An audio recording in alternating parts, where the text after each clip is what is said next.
Baik, selamat pagi dan untuk saudara-saudara yang ada di Indonesia dan selamat sore untuk saudara-saudara yang ada di Amerika.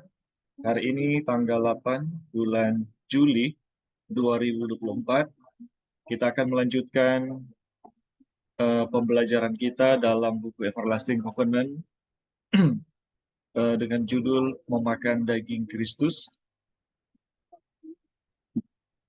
Dan sebelum kita melanjutkan, sebelum kita mulaikan, kita sediakan hati kita untuk berdoa. Mari kita berdoa. Bapa kami yang di surga, kembali lagi kami anak-anak-Mu datang ke hadirat-Mu. Kami bersyukur dan berterima kasih Bapa untuk segala kebaikan dan kasih sayang-Mu yang selalu nyata dalam kehidupan kami. Dan kami bersyukur pada saat ini memberi kami kesempatan untuk mempelajari akan firman-Mu, pekabaran yang Tuhan rindukan bagi kami, anak-anak-Mu, untuk kami mengerti. Demi kebaikan kami dan demi keselamatan kami, Tuhan. Dan terima kasih untuk memberikan kami hikmat, memberikan kami pengertian, memberikan kami penerangan, dan membimbing kami dalam seluruh kebenaran oleh Roh-Mu, sehingga kami boleh memahami kebenaran dan kebenaran yang akan memerdekakan kami.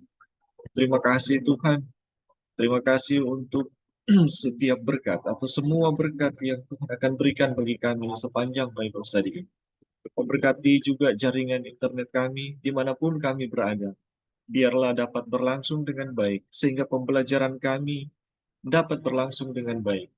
Dan memberkati juga saudara-saudara kami yang belum sempat terhubung dengan kami. Biarlah berkat-berkat surga yang sama boleh menjadi bagian kami semua.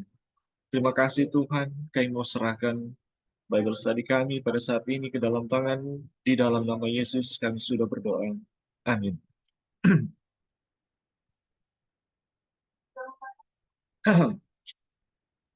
Baik, sekali lagi selamat pagi untuk saudara-saudara yang ada di Indonesia dan selamat sore untuk saudara-saudara yang ada di Amerika. Kita akan melanjutkan pembelajaran kita dalam buku Everlasting Covenant. Kita sudah memasuki chapter 21 yang memakan daging Yesus. Nah, kita telah mempelajari, sekarang kita memasuki subtopik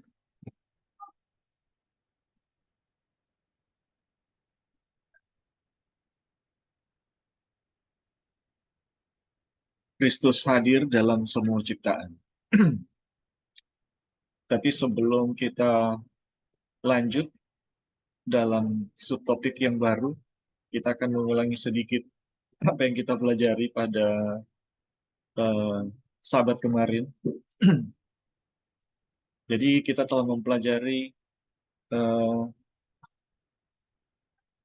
pelajaran kita pada Sabat kemarin bahwa kita lagi diarahkan ya untuk mempelajari bagaimana manusia hidup oleh firman Tuhan. Kita telah belajar pada minggu yang lalu bahwa kegagalan eh, bangsa Israel karena mereka gagal memahami apa artinya hidup oleh firman Tuhan.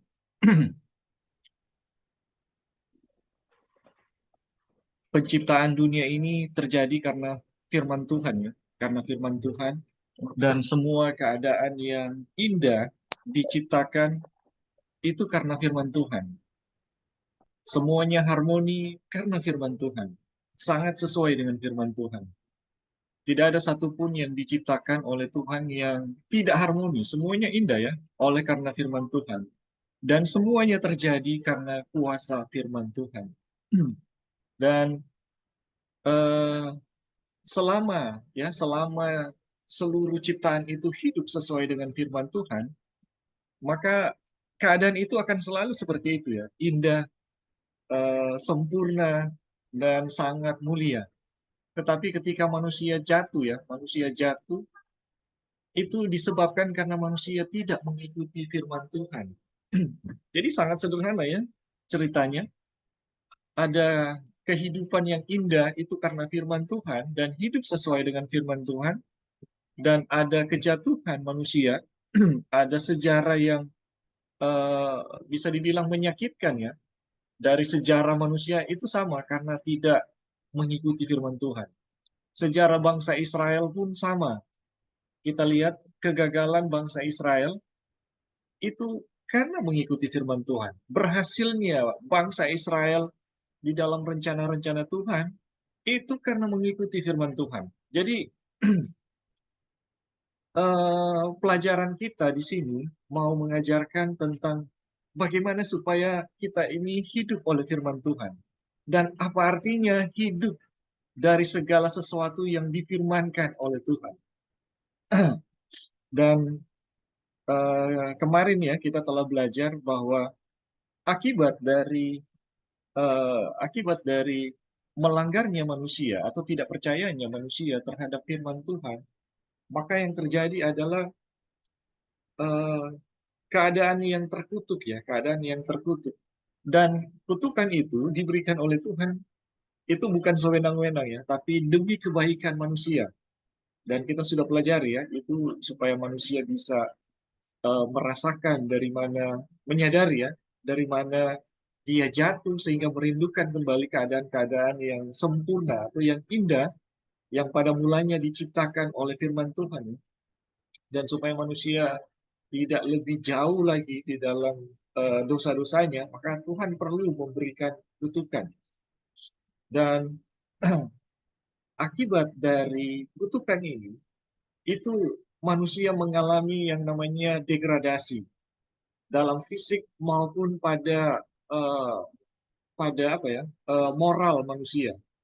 Jadi akibat dari kutukan ini itu memanifestasi atau eh, menyatakan kutuk itu menyatakan dirinya di dalam tubuh yang lemah, kemudian di dalam moral yang merosot atau akhlak atau tabiat yang rusak. Nah, ini adalah eh, bukti-bukti atau akibat dari melanggarnya manusia akan firman Tuhan. Dan bukan cuma manusia ya, akibat yang terdampak dari pelanggaran akan firman Tuhan ya. Binatang dan tumbuhan pun sama. Makanya kita bisa melihat ada binatang yang buas ya, ada binatang yang buas yang eh, liar yang bisa menjadi ancaman bagi manusia ya, atau bersifat jahat terhadap manusia. Dan binatang-binatang ini ya bisa mengancam ya, bisa menjadi jahat kepada manusia. Tapi sejahat-jahatnya binatang, ternyata manusia jauh lebih jahat ya dari binatang yang jahat. Karena ketika manusia menjadi jahat dan menggunakan akal budinya, dia akan mencari cara-cara yang berdosa atau lebih jahat lagi. Seperti keadaan-keadaan yang sekarang ya, yang kita ketahui ya, ada senjata-senjata pemusnah yang diciptakan oleh manusia. Ini semua semata-mata akibat dari kutukan, ya, kutuk di mana manusia tidak berhenti untuk melakukan dosa-dosanya. Dan begitu juga eh, kutukan itu terjadi bukan cuma pada manusia dan binatang. Kutukan itu juga jadi ya terdampak pada tumbuhan, di mana kita melihat tumbuhan yang dulunya sangat indah sempurna bahkan memancarkan kemuliaan Tuhan, dia menjadi layu dan kemudian menghasilkan duri, onak duri, dan kemudian ada banyak dari tanaman yang juga menghasilkan racun yang sangat mematikan ya. Kalau kemarin Wagoner sempat singgung mengenai pohon yang ada di India, ya kalau terkena pada manusia atau hewan itu bisa menggelepar ya. Dan itu pun ada di sini ya, di Sulawesi Utara. Itu terkena pada binatang, binatang bisa mati ya. Sapi kah atau apa, itu bisa mati. Dan saya pernah terkena levelnya sedikit di bawah ya. Wah itu menyengatnya luar biasa, seperti kena setrum ya. Tumbuhan yang beracun. Namun di dalam dunia binatang masih ada masih terdapat tidak semuanya rusak, tapi masih ada tumbuhan-tumbuhan yang menyatakan kemurnian dari penciptaan firman Tuhan yang punya khasiat menyembuhkan seperti yang direncanakan oleh Tuhan pada mula pertama ya. Jadi tidak semua dari tumbuhan ini betul-betul rusak atau betul-betul hilang kemuliaan Tuhan. Masih ada tanaman yang itu punya fungsi yang sangat baik untuk manusia. Sekalipun dia tidak sebaik pada mulanya, ya, tetapi masih ada tanaman-tanaman yang ketika digunakan itu memiliki efek yang menyembuhkan. Dan inilah sifat dari firman Tuhan itu sendiri. Jadi teman-teman kita bisa lihat ya bahwa eh, tidak semua ketika eh, Tuhan mengutuk bumi ini termasuk manusia dan segala isinya ya, itu juga terdampak. eh, Tidak semuanya hilang ya, tidak semua kebaikan atau kemuliaan Tuhan itu hilang. Dan semuanya ini dibuat oleh Tuhan semata-mata itu bukan sewenang-wenang, tindakan sewenang-wenang Tuhan, tetapi untuk membawa manusia kembali mengingat bagaimana indahnya dulu mereka diciptakan. Dan ciptaan-ciptaan yang tersisa ya, yang masih menyatakan mengenai kemurnian dari firman Tuhan atau khasiat dari firman Tuhan atau bagaimana firman Tuhan direncanakan ya pada mulanya itu masih ada ya, itu masih ada.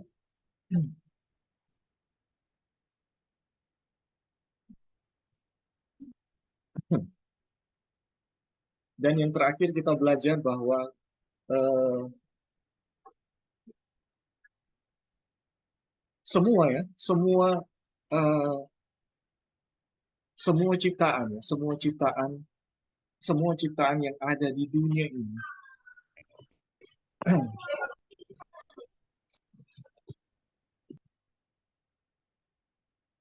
semua ciptaan yang ada di dunia ini itu bisa hidup ya karena firman Tuhan. Dan Kristus ya, Kristus sebagai Allah adalah firman Tuhan ya, adalah firman kehidupan. Dia adalah kehidupan. Selain dia tidak ada kehidupan sama sekali. Jadi kenapa masih ada kehidupan ketika manusia jatuh ke dalam dunia ini? Itu karena firman itu sendiri ya yang memberi kehidupan kepada manusia. Selain dia, ya, selain Tuhan sebagai firman kehidupan atau selain Kristus sebagai firman kehidupan, tidak ada kehidupan di dunia ini, tidak ada kehidupan sama sekali. Sehingga dimanapun ada kehidupan, ada bukti kehadiran Allah di dalam Kristus. Jadi teman-teman, sekiranya firman Tuhan itu menarik diri dari ciptaannya sebagai konsekuensi dari pelanggaran, ya pelanggaran manusia, maka yang terjadi, manusia itu tidak ada satupun yang hidup dan tumbuhan atau keadaan alam yang ada di bumi ini tidak ada satupun yang hidup. Tetapi karena firman Tuhan ya, firman Tuhan yang merupakan firman kehidupan dan itu adalah Kristus itu sendiri, maka ada kehidupan di dunia ini. Sehingga dimanapun ada kehidupan, ada bukti kehadiran Allah di dalam Kristus. Jadi teman-teman, kita melihat kehidupan di dunia ini, itu adalah bukti Kristus atau firman kehidupan itu masih menjaga kita ya, masih menopang kita. Dan bahwa kehidupan dalam ciptaan adalah murni atau menyimpang sejauh Kristus diizinkan untuk memiliki kekuasaan penuh atau kebenaran ditekan dalam ketidakbenaran. Jadi eh, semua kehidupan di dunia ini sebenarnya adalah kehidupan dari Kristus itu sendiri. Apakah pada pada manusia atau binatang ataupun tumbuhan itu sama. Ya, kehidupan itu tidak ada lain, adalah merupakan kehadiran dari Kristus itu sendiri.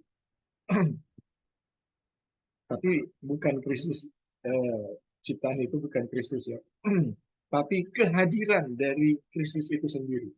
Dan eh, kalau di dalam manusia ada yang baik ya, kita melihat ada yang baik dan ada yang jahat. Disitulah kita bisa membedakan siapa ya yang mengizinkan Kristus yang ada di dalam mereka memiliki kekuasaan. Disitulah nampak kebaikan-kebaikan dari Kristus.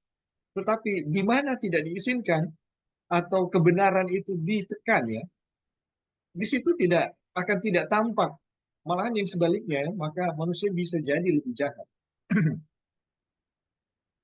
Nah,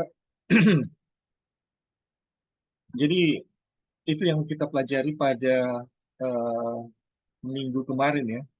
Dan sekarang kita mempelajari mengenai subtopik yang baru, Kristus hadir dalam semua ciptaan.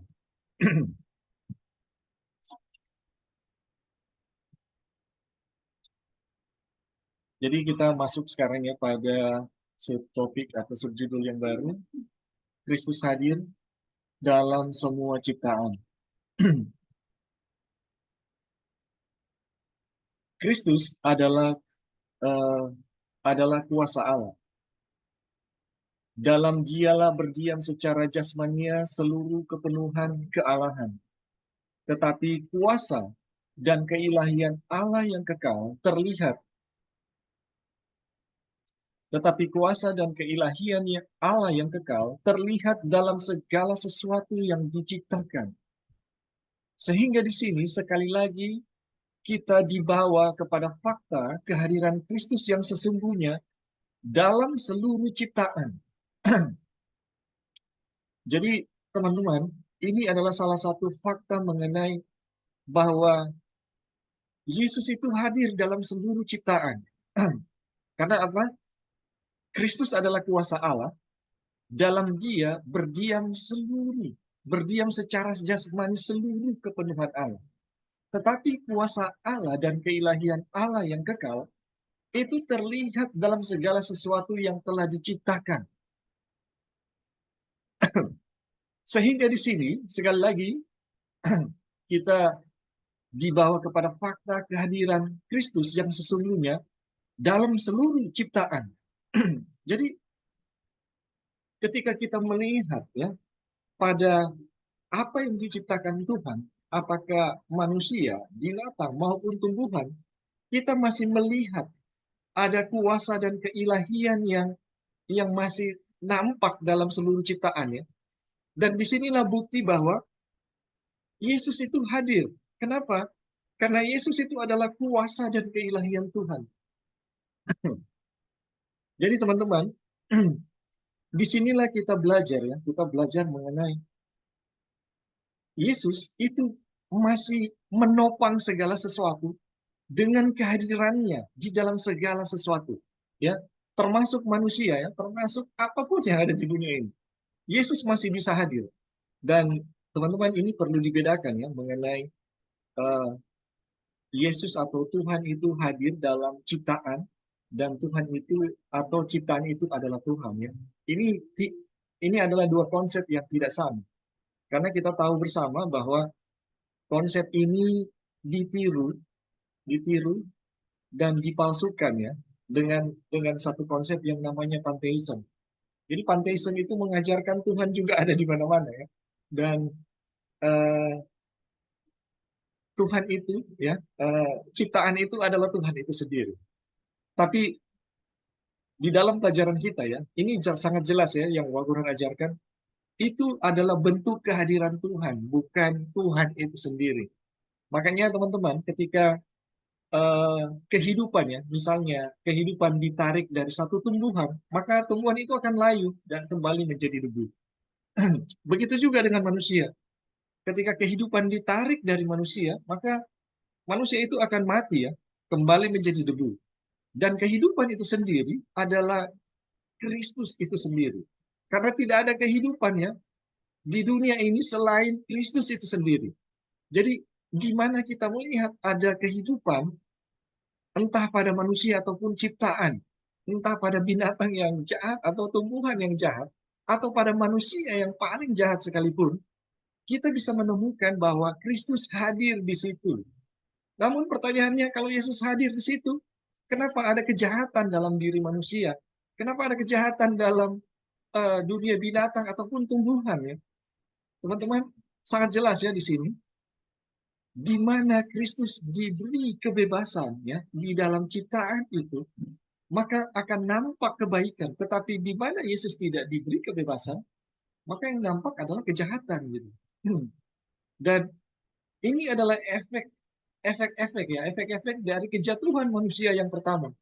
Ketika ketika uh, Tuhan ya, ketika peristiwa kejatuhan pertama tidak dibiarkan, maka yang terjadi lebih lebih mengerikan lagi. Tetapi karena kebaikan Tuhan, ada intervensi Tuhan sehingga ya kita melihat sekalipun dunia ini begitu jahat ya, entah pada manusia atau ciptaan yang lain, masih ada sisi-sisi kebaikan ya yang muncul, yang menunjukkan keindahan dari Kristus itu sendiri. Sekalipun ada tanaman-tanaman yang berduri, kita bisa melihat teman-teman, ada bunga-bunga yang muncul di antara tanaman-tanaman tersebut. Dan ini merupakan satu bukti bahwa Tuhan masih memelihara, Tuhan masih hadir ya di dalam ciptaannya untuk membawakan kebaikan kepada ciptaan itu sendiri, khususnya bagi manusia. Jadi teman-teman, ini yang kita pelajari ya mengenai Kristus hadir dalam semua ciptaan. Oke, sampai di sini ada teman-teman yang mau eh, memberikan tanggapan atau komentar atau pertanyaan, dipersilakan. Ya, halo Bing, bisa dengar? Ya, silakan Joy. Bisa. Ya, jadi di dalam statement ini kita lihat ada dua hal yang tadi ya yang Gavin sudah bilang. Satu, yang mana ajaran panteisme, yang mana Tuhan itu hadir dalam semua ciptaan dan semua ciptaan itu adalah Tuhan ya. Jadi bukan seperti itu yang kita pelajari. Yang kita pelajari bahwa Tuhan itu hadir dalam setiap Ciptaan. dalam setiap ciptaan, karena kalau tidak ada Tuhan dalam setiap ciptaan, kita akan melihat di mana-mana semuanya itu racun, semuanya itu mematikan gitu ya.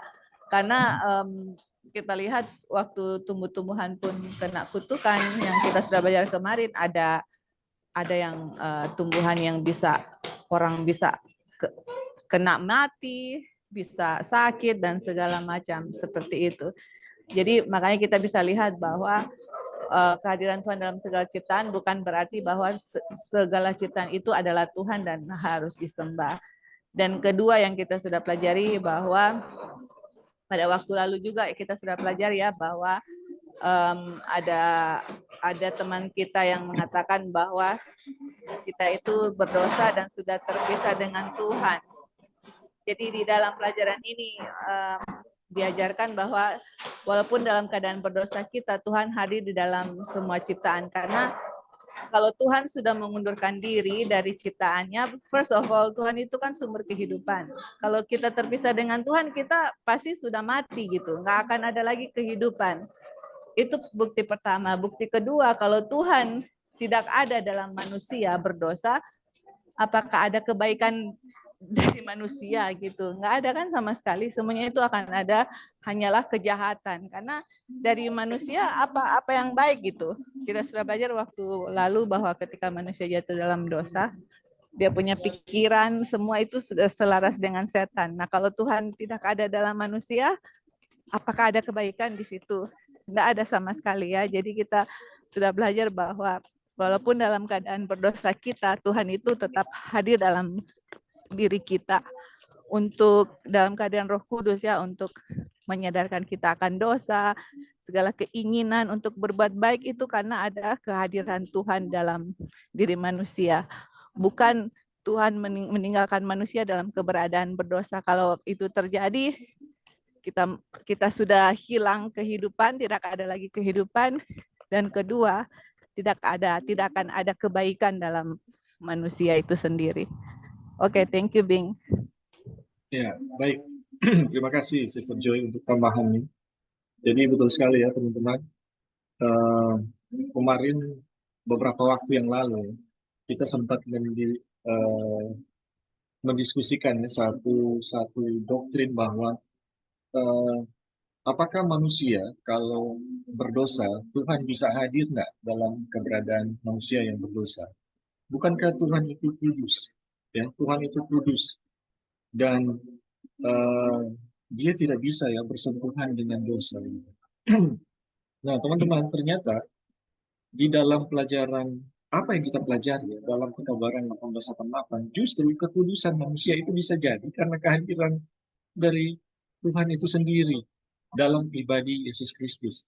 Kalau Tuhan tidak hadir, maka tidak ada kebaikan. Nanti kita akan pelajari ya, teman-teman. Kenapa pelajaran ini kita pelajari? Di bawah nanti kita akan belajar.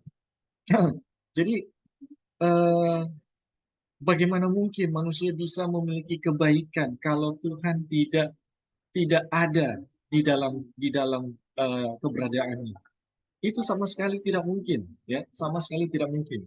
Dan kita sudah pelajari ya, sekiranya Tuhan tidak mengintervensi manusia, maka yang terjadi manusia itu sama persis dengan setan. Tidak ada lagi unsur-unsur kebaikan ya.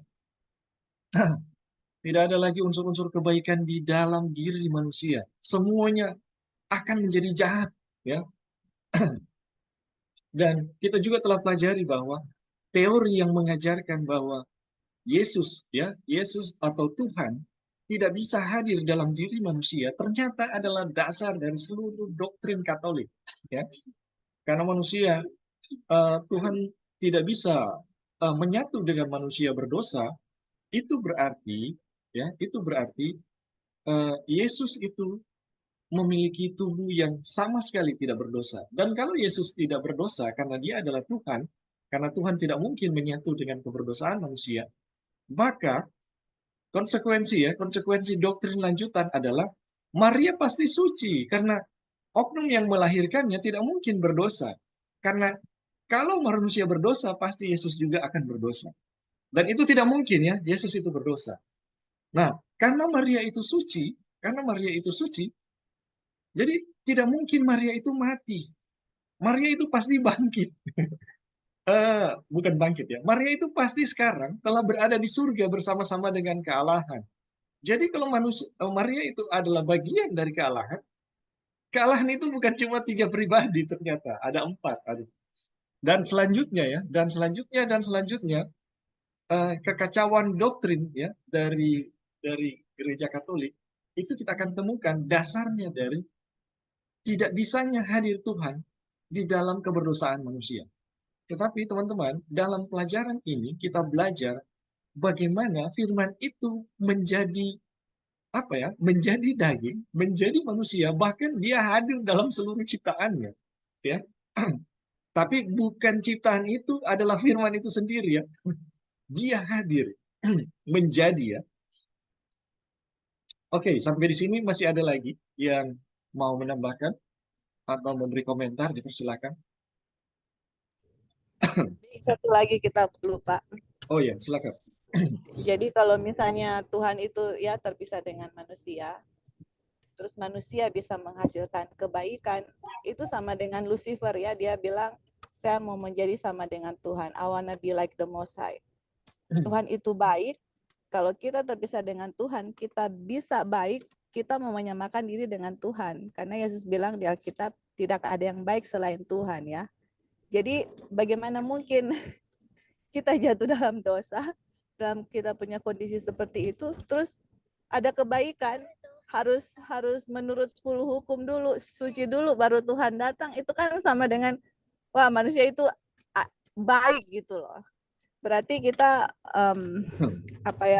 tidak setuju dengan perkataan Tuhan Yesus yang bilang tidak ada yang baik, hanya Tuhan yang baik, seperti itu. Jadi banyak sekali ajaran-ajaran yang kita bisa lihat yang masuk juga di dalam gereja kita seperti itu, mengatakan ada orang yang percaya seperti itu, yang mana kita harus sempurna dulu baru Tuhan bisa tinggal di dalam kita. Tidak, kita harus suci dulu supaya Tuhan yang suci bisa bersama-sama dengan kita.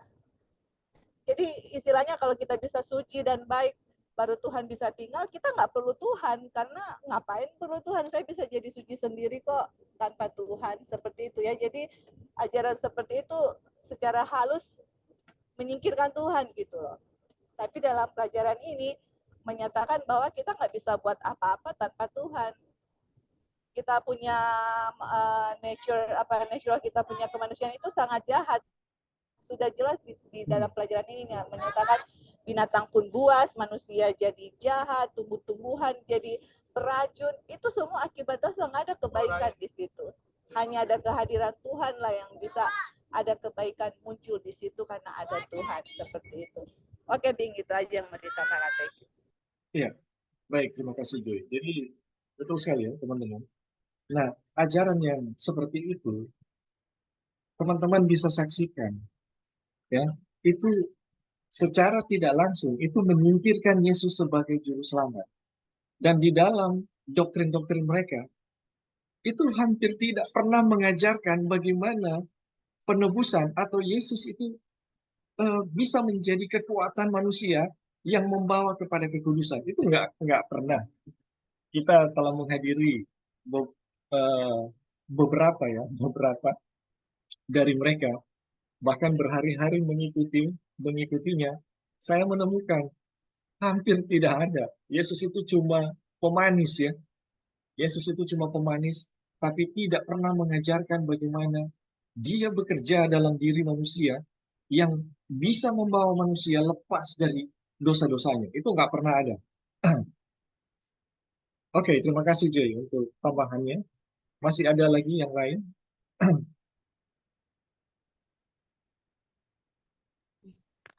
Halo, halo. Ya, silakan. Ya, jadi di subtopik ini ya, kita ingin membagikan judulnya Kristus hadir dalam semua ciptaan. Dan penjelasannya adalah Kristus adalah kuasa Allah.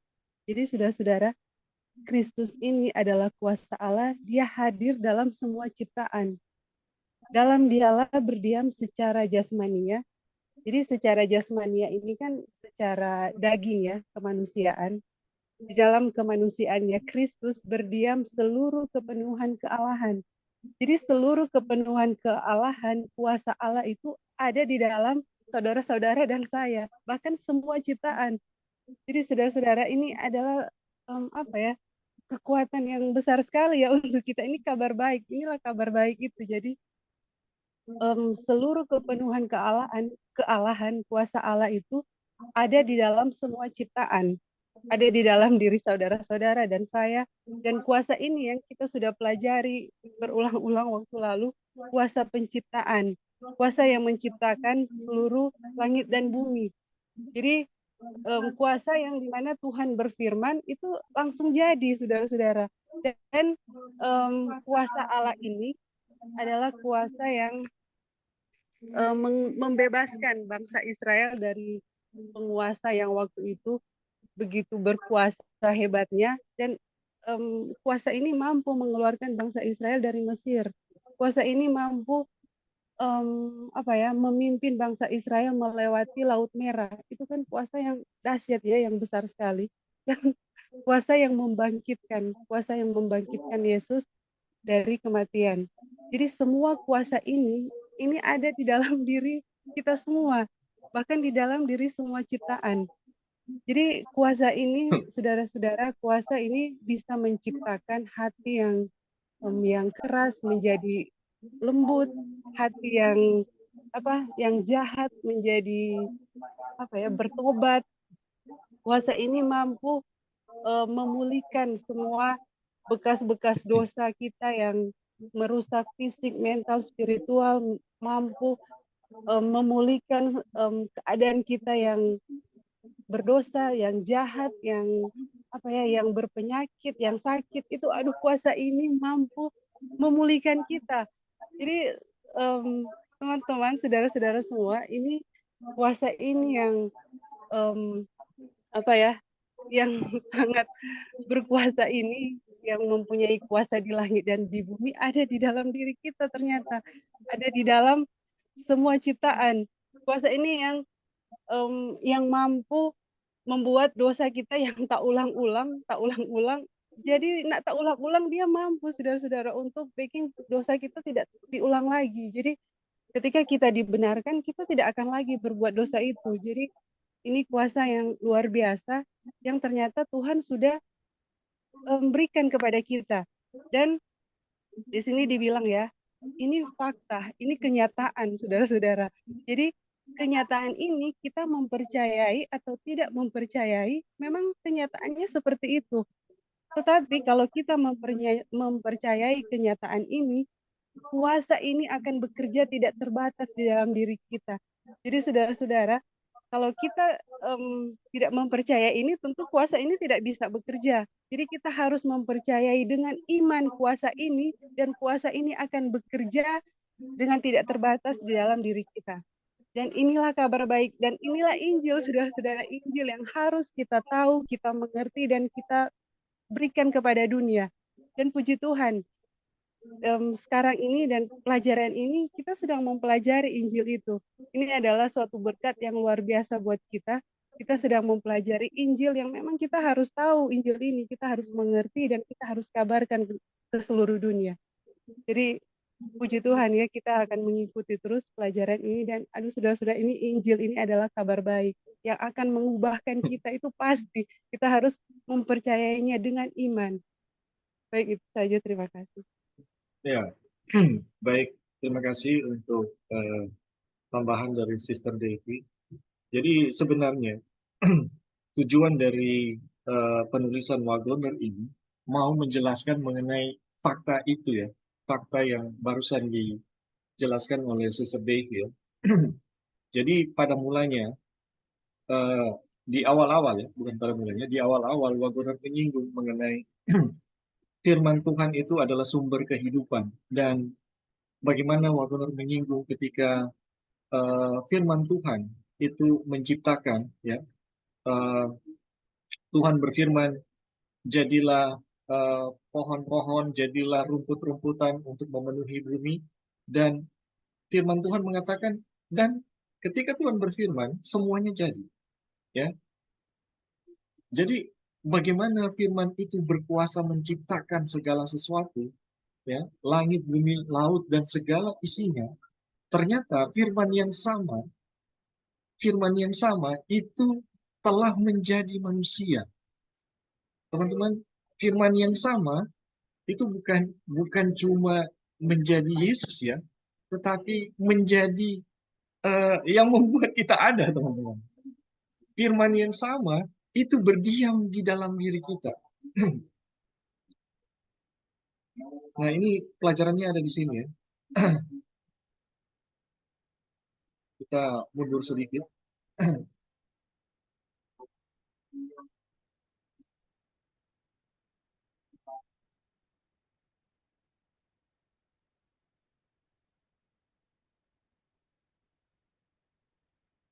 Sebentar ya. Sepertinya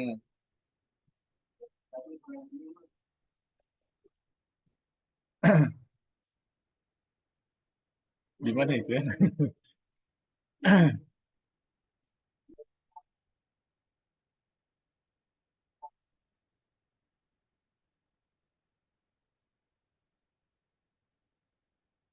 Nah, ini. Jadi teman-teman, di sini ada 2 ayat ya. Hendaklah tanah menumbuhkan tunas-tunas muda, tumbuh-tumbuhan yang berbiji, segala jenis pohon, buah-buahan yang menghasilkan buah yang berbiji, supaya ada tumbuh-tumbuhan di bumi. Apa hasilnya? Jadilah demikian ya. Jadilah demikian. Tanah itu menumbuhkan tunas muda, segala jenis tumbuh-tumbuhan yang berbiji, dan segala jenis pohon-pohon yang menghasilkan buah yang berbiji. Allah melihat bahwa semuanya itu baik. Jadi Tuhan berfirman, ya, hendaklah tanah menumbuhkan tunas-tunas muda, ya, tumbuhan-tumbuhan berbiji, dan segala jenis pohon, buah-buahan yang menghasilkan buah yang berbiji, supaya ada tumbuh-tumbuhan di bumi. Dan jadilah demikian, ya. Nah, kita lihat ya kesimpulan Wagoner. Apa yang terjadi di sini? Sederhana saja, firman itu menjadi rumput. Firman itu menjadi tumbuhan. Firman itu menjadi pohon. Ya, firman itu menjadi segala sesuatu yang dia firmankan. Nah, teman-teman, ketika kita belajar mengenai bagaimana firman ini diubahkan, berubah ya menjadi apa yang difirmankan,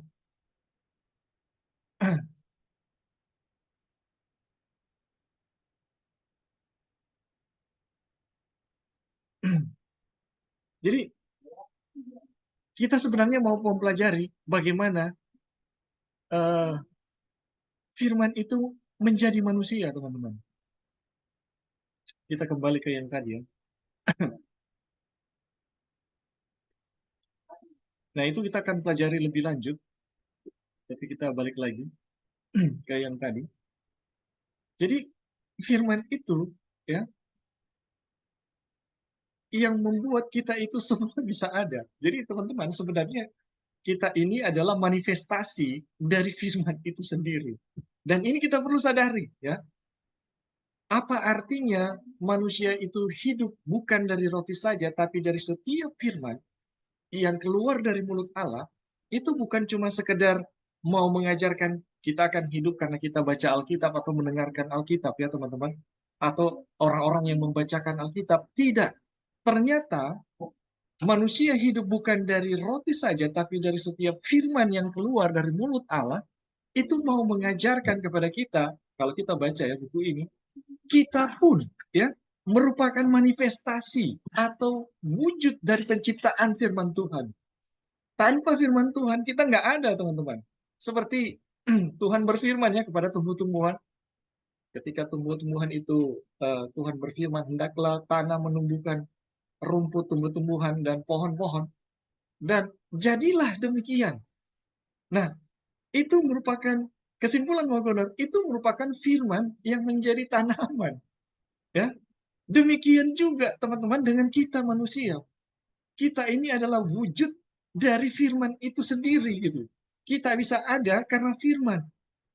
Jadi manusia hidup bukan dari roti saja, teman-teman, tapi dari setiap firman itu bukan cuma kita hidup karena baca Alkitab ya teman-teman.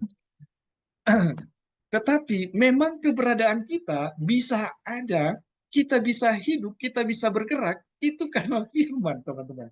Yang sudah menciptakan kita dari mulanya. Seperti pada tumbuhan ya, seperti pada rumput, seperti pada binatang. Itu firman yang sama, teman-teman. Dan kenapa ini perlu diingatkan ya kepada kita? Karena seperti yang Sister Devi tadi ya sudah katakan bahwa firman itu atau Kristus ya itu adalah kuasa Allah, dan kuasa itu adalah seluruh kepenuhan kealahan itu berdiam di dalam diri kita. Dan teman-teman, kenapa kita perlu tahu bahwa kuasa itu berdiam di dalam diri kita? Nah, sebenarnya tujuannya adalah supaya kita tidak lagi bergantung kepada apapun di dunia ini selain pada firman itu sendiri. Kenapa? Karena memang disitulah sumber segala sesuatu, ya, firman itu sendiri. Dan ini adalah satu hal yang luar biasa ya, kita memiliki sesuatu yang terlampau dahsyat, ya, terlampau luar biasa. Itu berdiam di dalam diri kita. Dan penciptaan kita kembali, nanti kita akan pelajari ya teman-teman.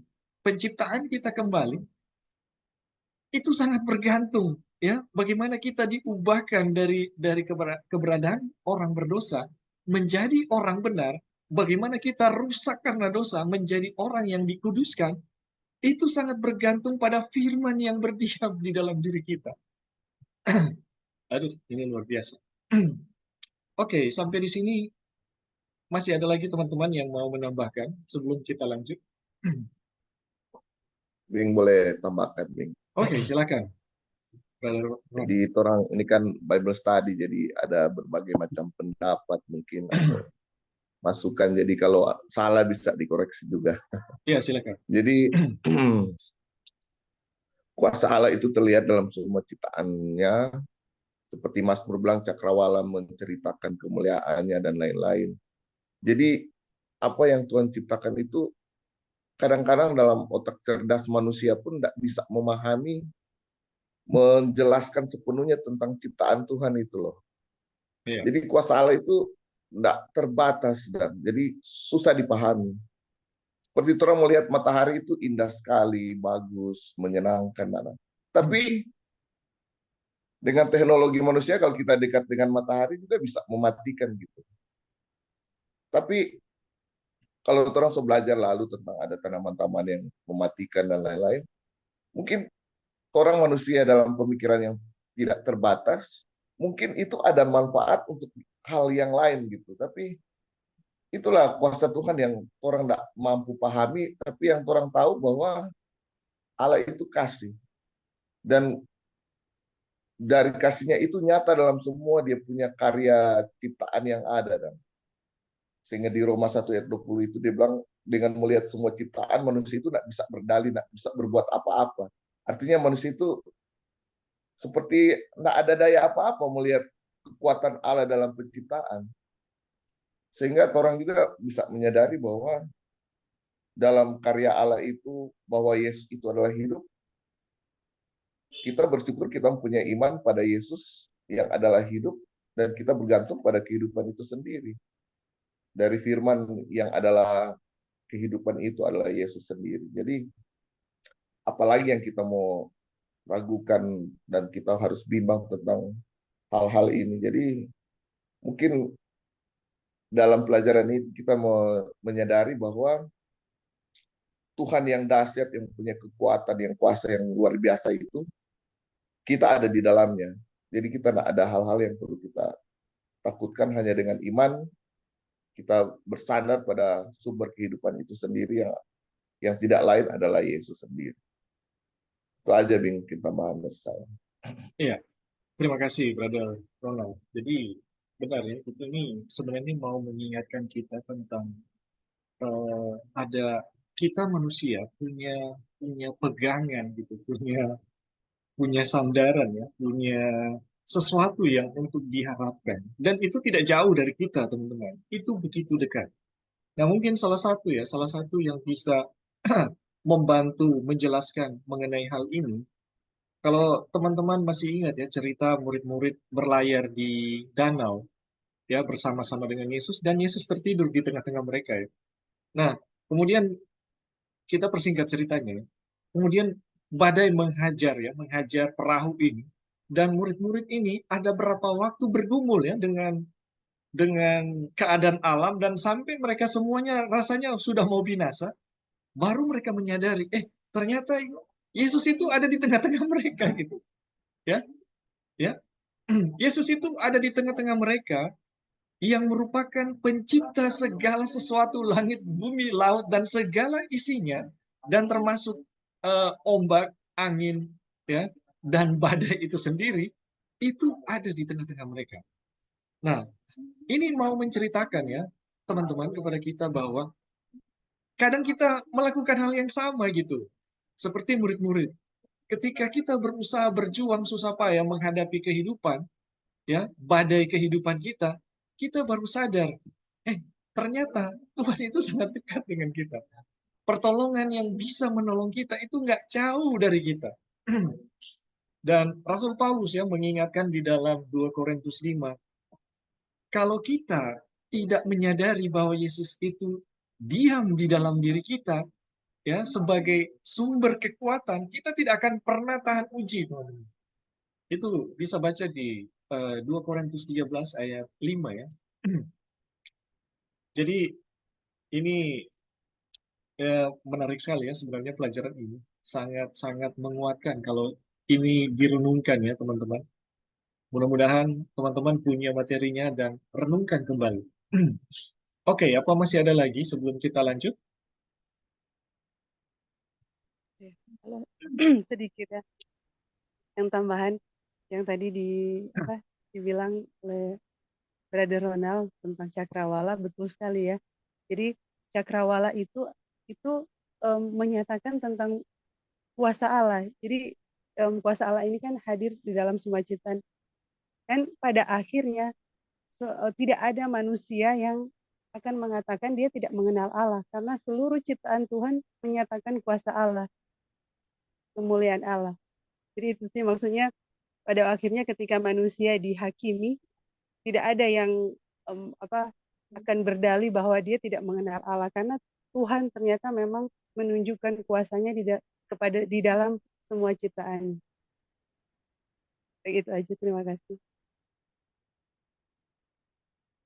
Iya, terima kasih Sister Devi untuk tambahannya.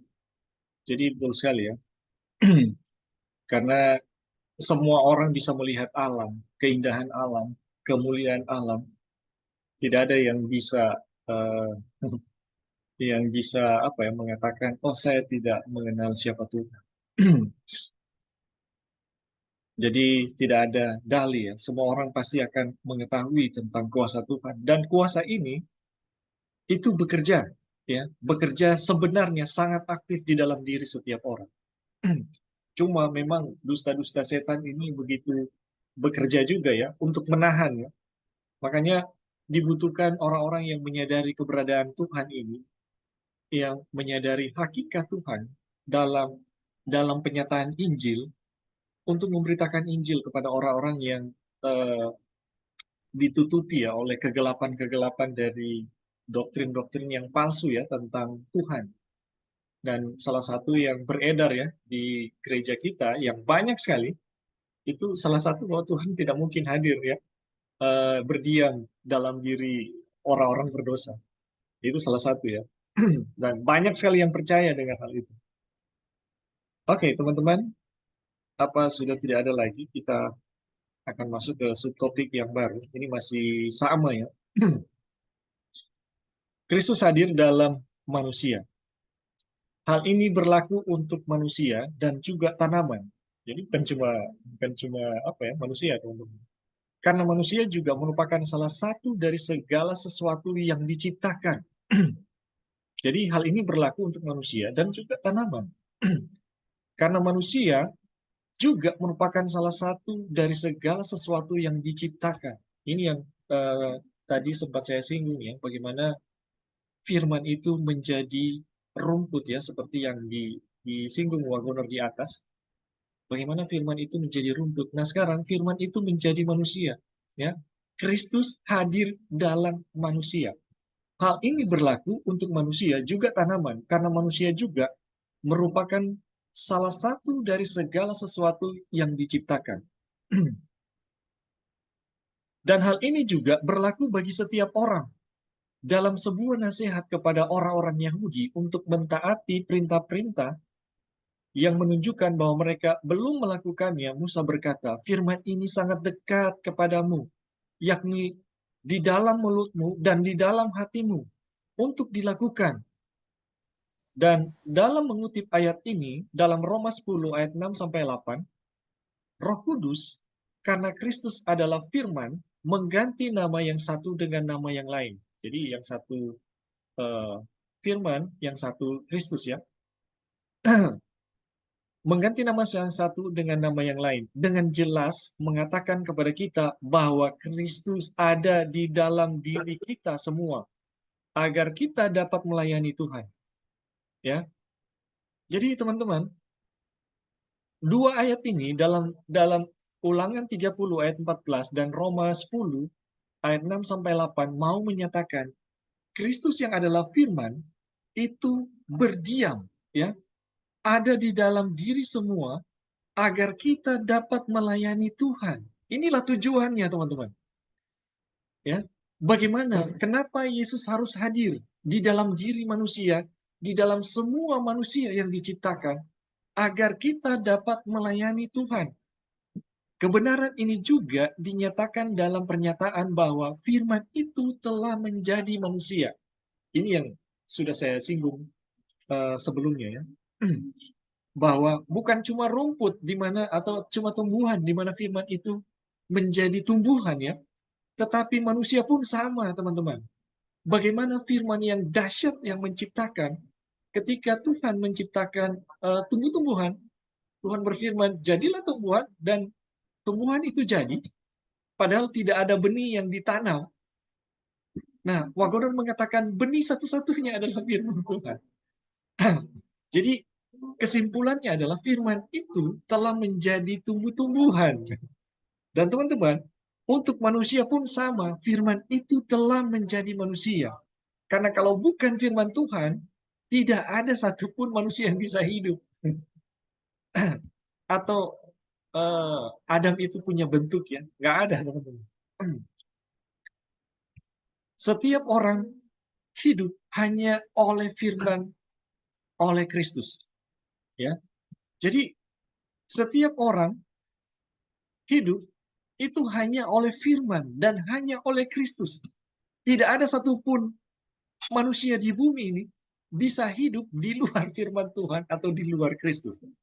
Allah memberikan mana kepada bangsa Israel yang berdosa dan tidak percaya agar mereka tahu bahwa manusia hidup oleh setiap firman yang keluar dari mulut Allah, dan mereka semua makan daging rohani yang sama, yaitu Kristus. Aduh.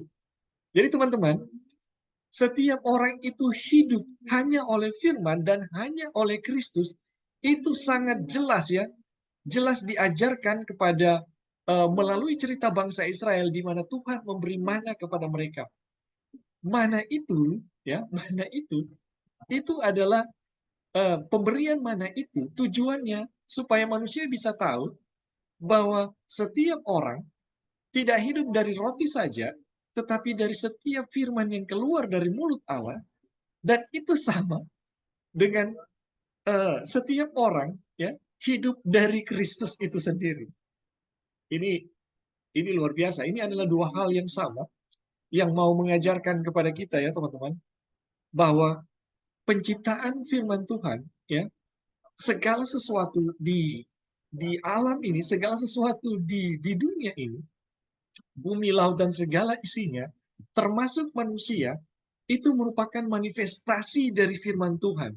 Dan dalam pelajaran ini mau mengajarkan firman yang dahsyat yang menciptakan itu hadir, ya, diam di dalam diri manusia yang berdosa sebagai kekuatan, sebagai pengharapan kemuliaan, sebagai satu-satunya kekuatan yang bisa menciptakan kembali manusia. Aduh, ini luar biasa. Oke, sampai di sini ada yang mau menambahkan atau memberi komentar, dipersilakan. Atau mau bertanya, silakan. Bertanya nih. Ya, silakan. Pertama saya ketujuh kan percaya Trinitas. Iya. Ketika Yesus datang pertama kali kan dia jadi manusia, dan di doktrin kita sendiri mengajarkan bahwa ketika Yesus naik ke surga, kemanusiaan itu dia pertahankan. Iya. Jadi dari sini yang saya mau tanyakan adalah apa arti dari Yesus hadir ke dalam diri manusia pada hal yang sama, dia itu tidak bisa omnipresent lagi karena dia mempertahankan kemanusiaannya. Ada statement juga kan di Kebahagiaan Sejati yang dikatakan bahwa kemanusiaan itu dia pertahankan selama masa kekekalan. Iya. Gitu. Jadi dengan hadirnya Yesus pada saat yang sama dia melayani di bilik yang maha suci dan kemanusiaan itu dipertahankan. Tapi pada hal yang sama bilang Yesus itu hadir pada setiap manusia. Jadi ini bagaimana untuk orang bisa kasih sejajar ini konsep ini. Nah, terima kasih. Iya, baik, terima kasih Brother Christian ya. Di sini ada ya pelajarannya di buku Kabar Kesukaan Galatia 2 Tapi kita kalau ada buku kabar kesukaan, ini buku kabar kesukaan, itu halaman 82, judulnya Sumber Kehidupan. Nanti di situ dibaca, di situ kita baca ya. Jadi tidak tidak seorang pun tidak peduli betapa baiknya ia mengenal tukang kayu dari Nazaret itu dapat memanggil dia Tuhan kecuali oleh Roh Kudus. Roh itu yaitu hadirat pribadinya. Ia dapat tinggal dalam setiap manusia di bumi dan memenuhi surga pada saat yang sama. Satu hal yang Yesus sebagai manusia tidak dapat lakukan. Karena itu adalah bijaksana bagi dia untuk pergi dan mengutus si penghibur itu. Jadi bagaimana dia berada di hadirat Bapa ya sebagai imam besar manusia, dan bagaimana dia bisa hadir kepada manusia itu dengan rohnya. Itu kalau kita baca ya, kita baca. Jadi halaman 86.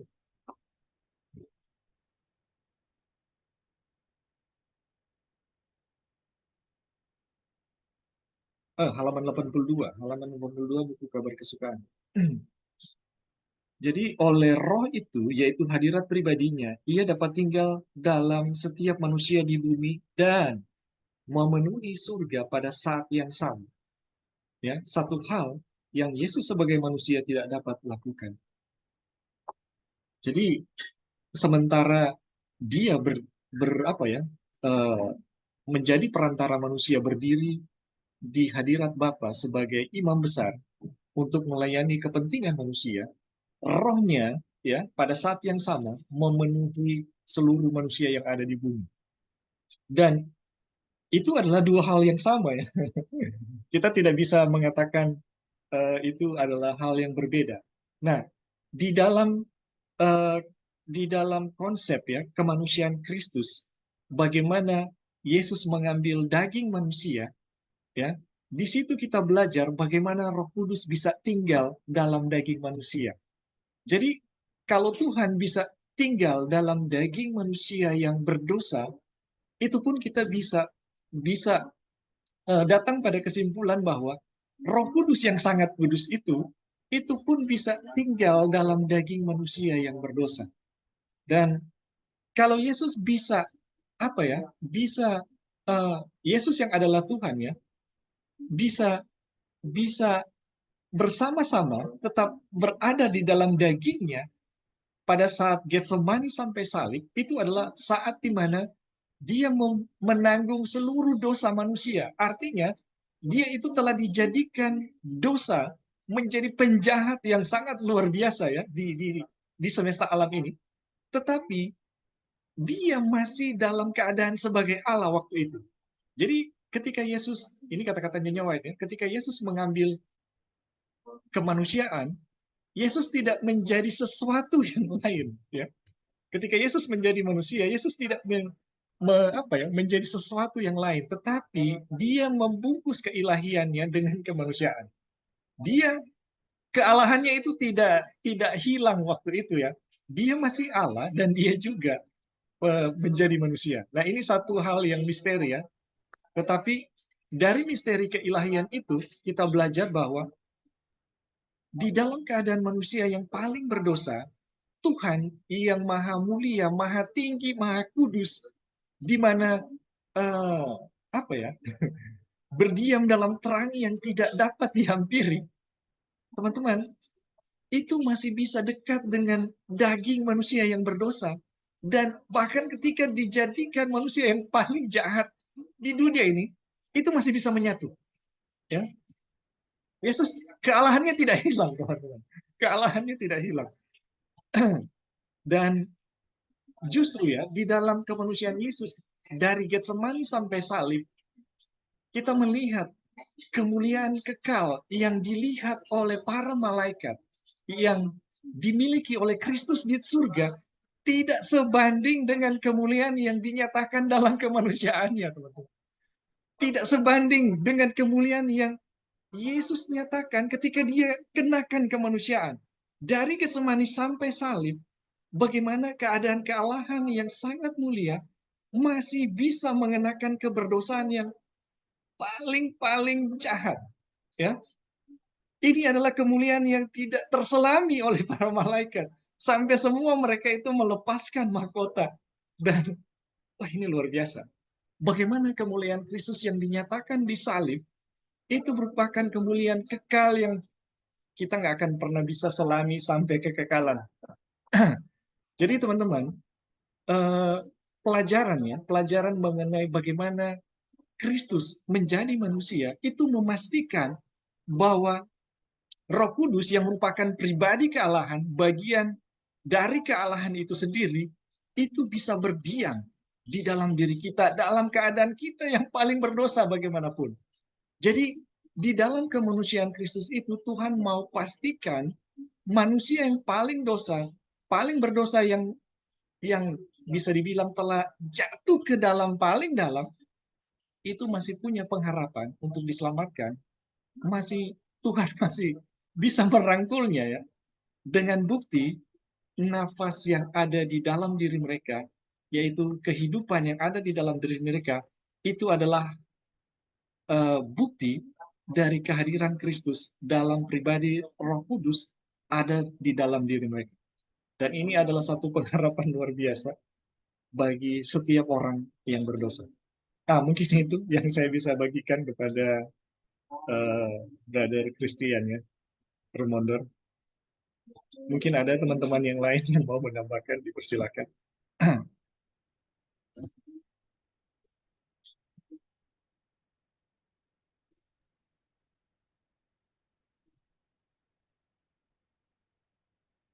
Ya, kalau tidak ada teman-teman, bagaimana dengan Brother Christian?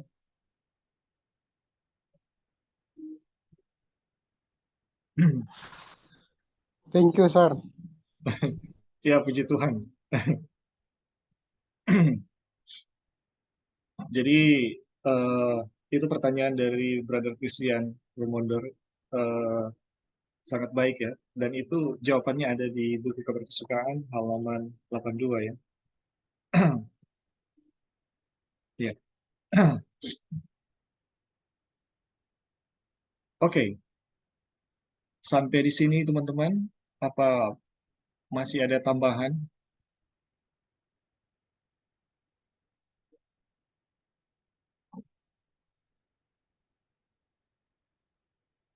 Atau tanggapan? Kita lanjut ya teman-teman. Perbedaan antara orang berdosa dan orang Kristen.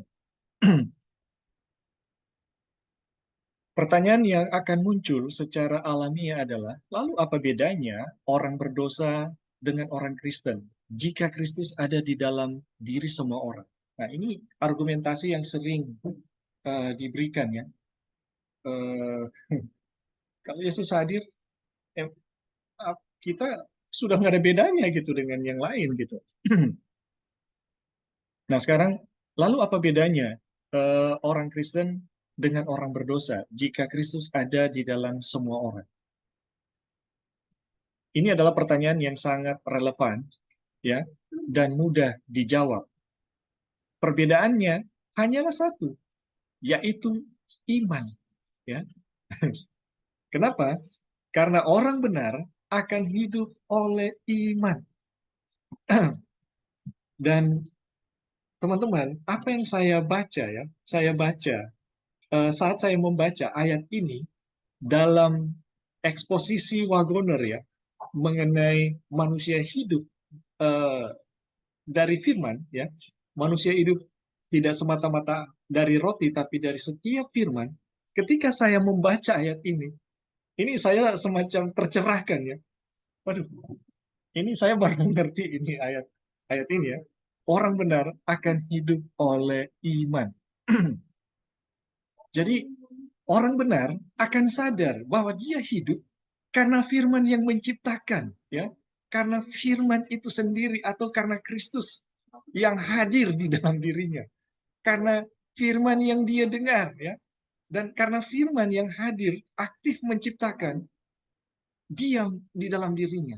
Dan dia percaya itu adalah Kristus. Percayalah kepada Tuhan Yesus dan engkau akan diselamatkan. Ya, sebab jika kamu mengaku dengan mulutmu bahwa Yesus adalah Tuhan dan percaya dalam hatimu bahwa Allah telah membangkitkan dia dari antara orang mati, maka kamu akan diselamatkan. Wah, ini luar biasa. Jadi dalam Kisah 16 ayat 31, percayalah kepada Tuhan Yesus dan engkau akan diselamatkan. Sebab jika kamu mengaku dalam mulutmu bahwa Yesus adalah Tuhan dan percaya dalam hatimu bahwa Allah telah membangkitkan dia dari antara orang mati, maka kamu akan diselamatkan. Hal ini membuat perbedaan besar di dunia. Apakah Kristus ada di dalam diri seseorang hanya seperti kehidupannya di dalam diri manusia atau setiap manusia, atau apakah dia berdiam di dalam hati dengan iman? Jadi, teman-teman, bagi orang ya yang menyadari bahwa Yesus itu berdiam di dalam diri setiap manusia dan di dalam dirinya, dan itu dipercayai, itu memiliki satu perbedaan dengan orang yang kita tahu bahwa Yesus itu diam di dalam diri setiap orang yang menyebabkan orang itu bisa hidup. Itu membuat dua hal yang berbeda. Orang yang tahu bahwa Yesus itu diam di dalam diri setiap orang dan diam di dalam dirinya dan percaya bahwa itu adalah juru selamat dunia yang menciptakan segala sesuatu, itu beda, teman-teman. Itu punya efek yang berbeda, nggak sama. Dan sebelum pertanyaan ya, kita lanjut dulu ya, kita lanjut. Karena ini masih sama. Kristus adalah kehidupan. Dia hadir di dalam diri setiap orang agar kita dapat hidup selaras dengan firman Allah. Jadi teman-teman, bukti bahwa Yesus itu masih hadir dalam setiap diri, dalam setiap manusia, itu adalah kehidupan. Dan Kristus adalah kehidupan itu sendiri. Dia hadir dalam diri setiap orang untuk apa? Agar kita dapat hidup selaras dengan firman Allah. Jika manusia tidak mengakui kehadirannya, ia sama seperti binatang-binatang yang akan binasa. Aduh, ini nggak ada bedanya ya dengan yang pernah terjadi di grup ini ya. Aduh, ini sangat disayangkan ini. Jadi, jika manusia tidak mengakui kehadirannya, teman-teman, ini nggak ada bedanya dengan binatang-binatang yang akan binasa. Kenapa? Karena yang membuat manusia itu spesial, itu karena firman yang diam, atau Kristus yang diam di dalam dirinya. Dan kenapa Kristus itu harus diam di dalam diri manusia? Satu hal, teman-teman, supaya manusia bisa hidup selaras dengan firman Tuhan. Jadi kenapa firman itu harus diam di dalam diri manusia? Karena hanya firman itu yang berkuasa menciptakan manusia supaya manusia itu bisa selaras dengan firman. Nggak ada kuasa yang lain, teman-teman, yang mampu menciptakan manusia itu menjadi kudus selaras dengan firman. Nggak ada. Jadi hanya firman yang menciptakan pada mulanya, firman yang telah menjadi daging manusia, firman yang berkuasa atas segala sesuatu, yang diam di dalam diri manusia, firman itu yang berkuasa membuat manusia selaras dengan firman Allah. Nggak ada pengharapan yang lain, teman-teman. Dan jika manusia tidak mengakui kehadirannya, ia sama seperti binatang-binatang yang akan binasa. Aduh, ini mengerikan sekali ya. Tetapi jika ia mengaku Kristus, yaitu ia mengakui bahwa Kristus telah datang sebagai manusia, dan tidak ada seorang pun yang dapat mengakui apa yang tidak benar, apa yang tidak diketahuinya sebagai kebenaran. Jadi semua orang ya karena tahu dulu ya, teman-teman. Karena tahu dulu dan mengaku dan tahu kebenaran mengenai Kristus, baru dia bisa percaya. Dan percaya di dalam hatinya bahwa Allah telah membangkitkan dia dari antara orang mati, ini perhatikan teman-teman, ini penting sekali. Maka ia akan mengalami kuasa kebangkitan Kristus. Aduh. Jadi teman-teman, mereka yang menyadari bahwa Yesus diam, dan Yesus ini adalah firman kehidupan, firman yang begitu dahsyat menciptakan, firman yang telah melepaskan bangsa Israel dari kekuasaan Mesir yang menguasai bumi saat itu, firman yang menuntun bangsa Israel keluar dari Mesir, yang membelah laut, ya, yang menurunkan mana dan makanan dari langit, yang memberi minuman kepada bangsa Israel. Ternyata firman yang sama yang berdiam di dalam diri manusia adalah firman yang sama yang telah membangkitkan Kristus dari antara orang mati. Teman-teman, maka manusia yang menyadari hal itu, ia akan mengalami kuasa kebangkitan Kristus. Aduh. Jadi bagaimana Yesus dibangkitkan dari antara orang mati, ya, begitu juga manusia yang berdosa yang mengalami maut, ya. Jadi karena manusia ini mengalami maut, ya, karena dosa, maut itu juga mengikuti manusia yang berdosa. Maka teman-teman, manusia yang menyadari tentang kehadiran Kristus di dalam dirinya, ia akan mengalami kuasa kebangkitan Kristus yang membangunkannya kepada hidup yang baru. Waduh, ini luar biasa. Kemudian, ia menemukan Kristus bukan hanya kehidupan jasmani baginya, tetapi juga kehidupan rohani. Jadi, teman-teman, orang-orang kafir, ya, yang tidak tahu tentang Yesus diam di dalam dirinya, mereka menyadari bahwa ya mereka hidup ya secara jasmani, ya mereka hidup. Dan Yesus itu hanya sekedar kehidupan jasmani bagi mereka. Tetapi teman-teman, bagi kita yang tahu bahwa Yesus itu berdiam dan memiliki kuasa yang begitu dahsyat untuk membangkitkan kita kembali dari kematian kita, kematian rohani, maka Yesus bagi kita adalah kehidupan rohani.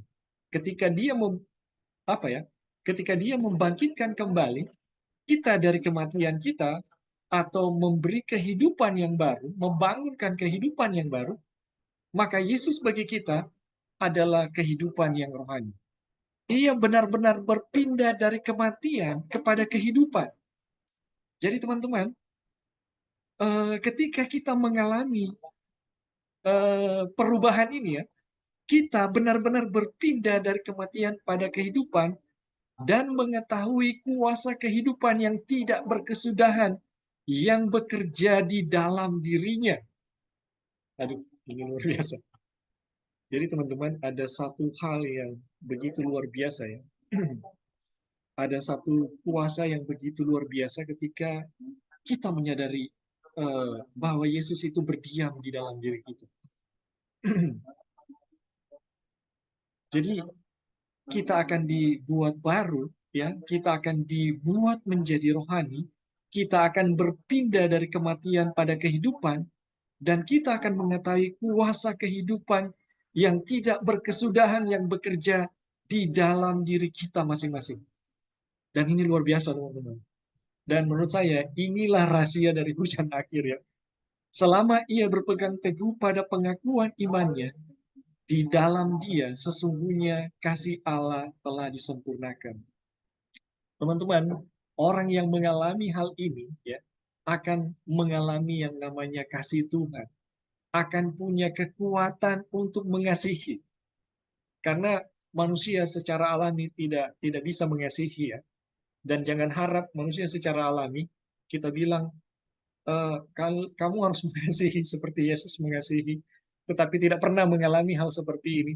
Ya, tidak akan pernah jadi, teman-teman.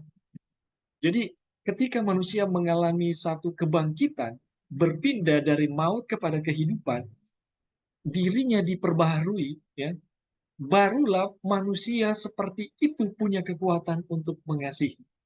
Karena sebelum itu terjadi, manusia tidak akan pernah punya kekuatan untuk mengasihi. Oke, sampai di sini, teman-teman, ada yang mau menambahkan, dipersilakan.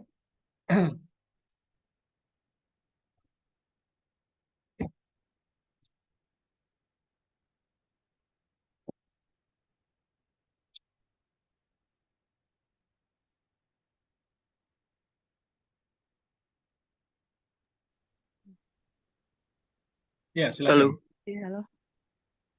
Ya, ya. silakan Devi. Oh iya, silakan Pendeta Jeki. Ya, kita sudah tadi tuh. Ya, Pendeta Jeki kata Eh, dulu. saya mau ini terbertik di pikiran secara sederhana sebenarnya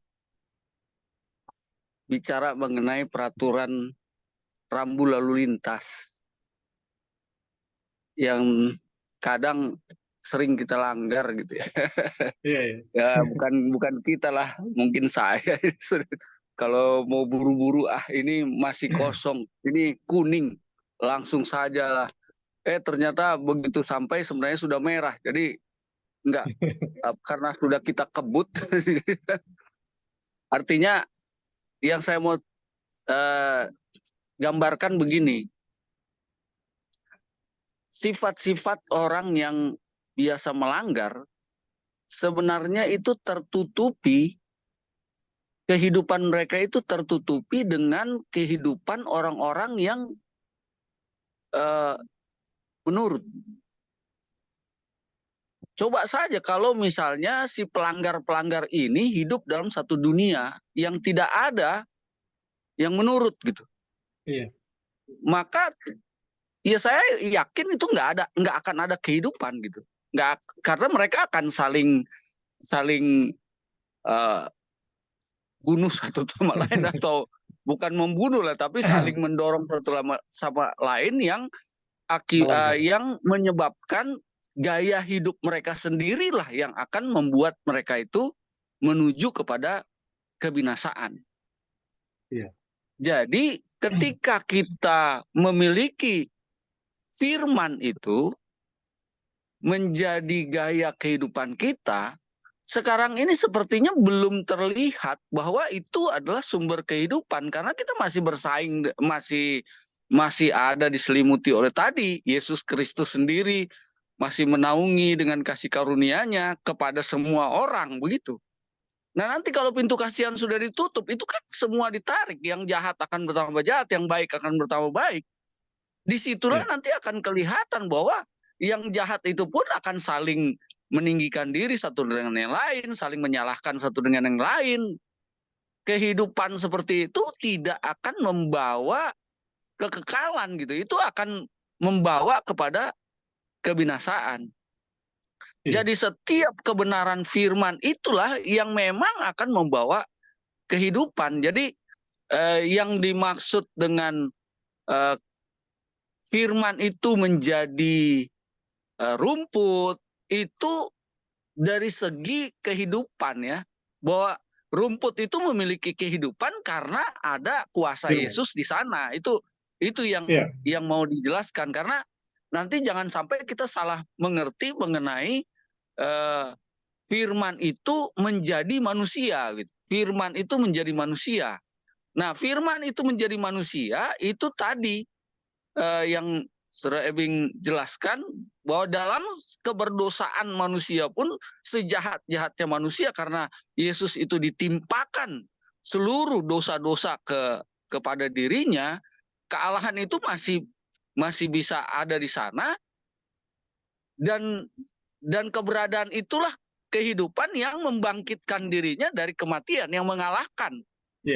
Jadi setiap ada ketaatan terhadap firman, bahkan kuasa kebangkitan itu ada di dalam diri orang yang haus dan lapar akan kebenaran.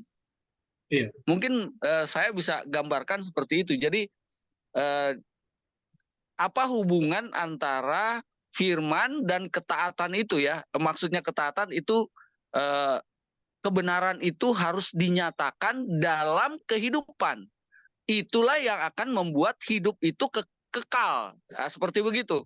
Tetapi kalau kita tidak memiliki firman yang adalah kebenaran itu, maka kita tidak akan memiliki kehidupan yang kekal, karena gaya hidup yang tidak menghidupkan kebenaran itu justru akan membawa, dengan sendirinya akan membawa kepada kebinasaan. Terima kasih. Ya. Jadi terima kasih untuk tanggapan tambahan dari Pendeta Jeki.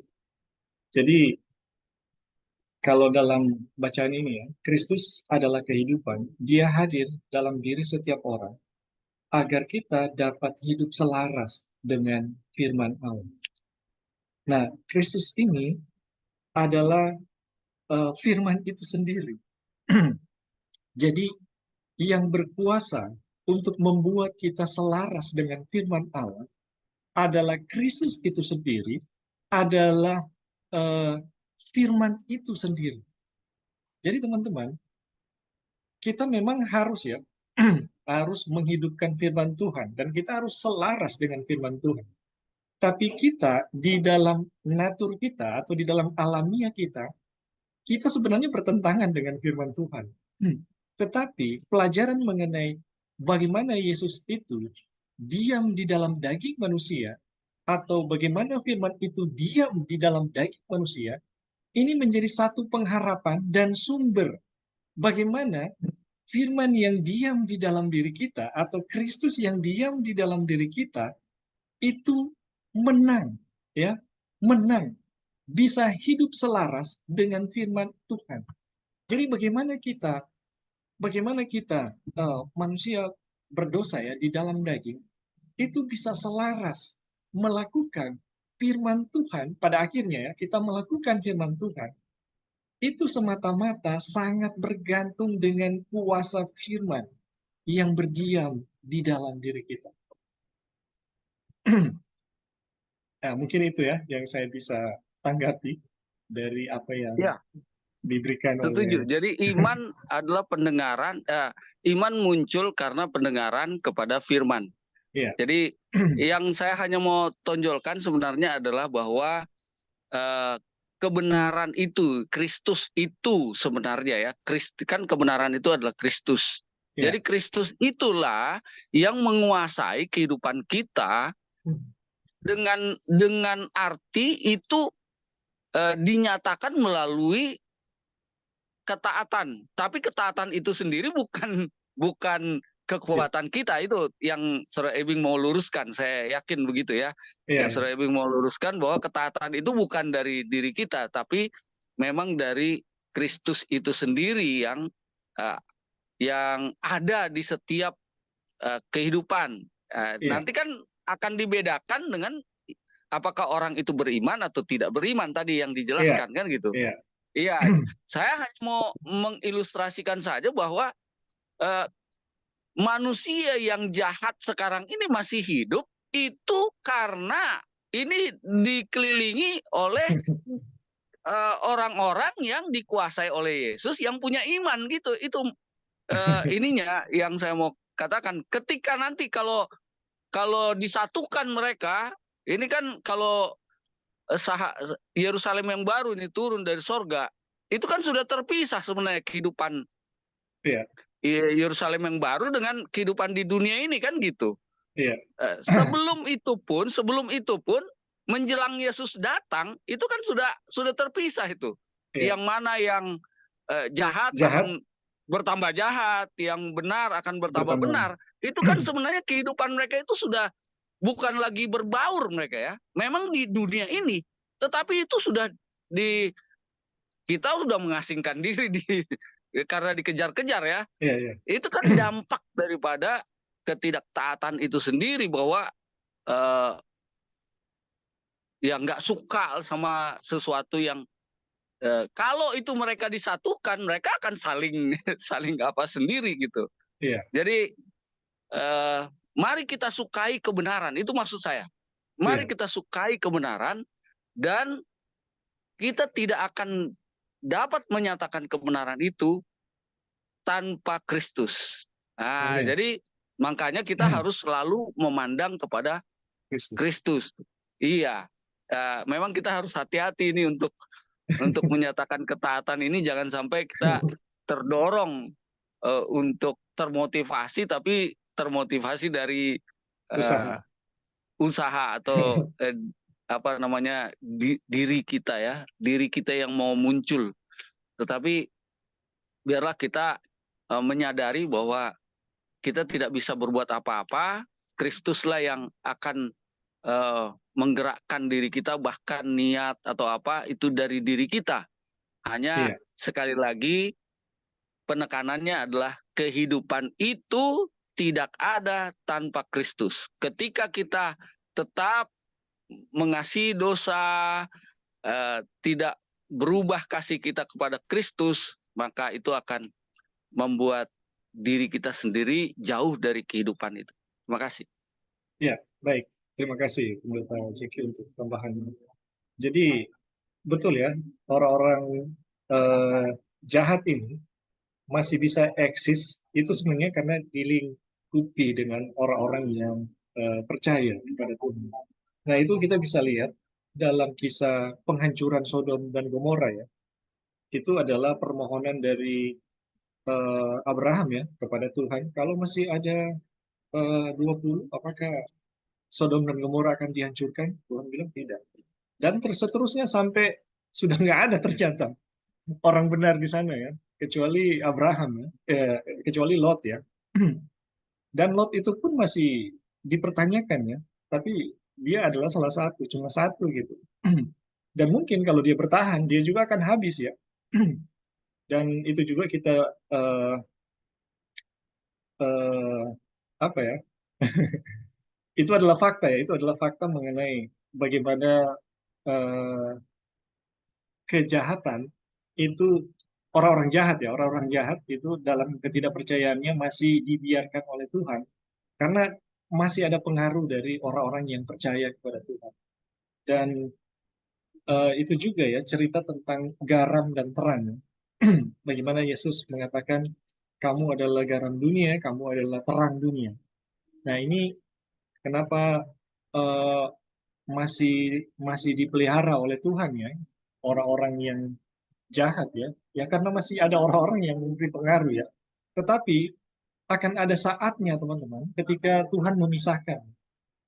Ketika Tuhan memisahkan dan itu ya pintu kasihan udah selesai ya. Nah, pernah juga ya kisah di mana Tuhan menarik hadirat Roh Kudus atau membiarkan orang jahat seperti apa yang mereka pikirkan. Dan itu terjadi pada saat revolusi Prancis ya. Kalau teman-teman membaca sejarah revolusi Prancis ya dalam buku Kemenangan Akhir, itu adalah salah satu fakta di mana Tuhan membiarkan. Karena mereka yang meminta ya, mereka yang menginginkan, kami tidak butuh Tuhan, inilah Tuhan kami ya. Tuhan mereka ternyata adalah seorang pelacur ya, yang mereka usung untuk disembah sebagai Tuhan. Dan macam-macam lah Tuhan-Tuhan mereka. Dan akhirnya teman-teman, karena ini adalah pengakuan dan permintaan satu bangsa, kemudian Tuhan menarik diri dari keberadaan mereka. Dan hasilnya adalah mereka membunuh satu sama lain. Dunia saat itu menjadi apa ya, semacam ya lebih jahat dari binatang lah kita bisa bilang. Revolusi Prancis yang kita baca hanyalah kilasan, sedikit kilasan ya yang kebenaran yang kita bisa dapat. Sebenarnya revolusi Prancis itu betul-betul mengerikan, tapi sejarahnya itu ditutup ya teman-teman. Nggak semuanya ya. Yang kita belajar revolusi Prancis itu adalah bagaimana industri berubah. Kejahatan yang terjadi itu tidak pernah diekspos.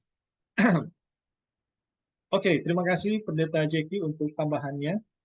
Ada teman-teman yang lain yang mau menambahkan?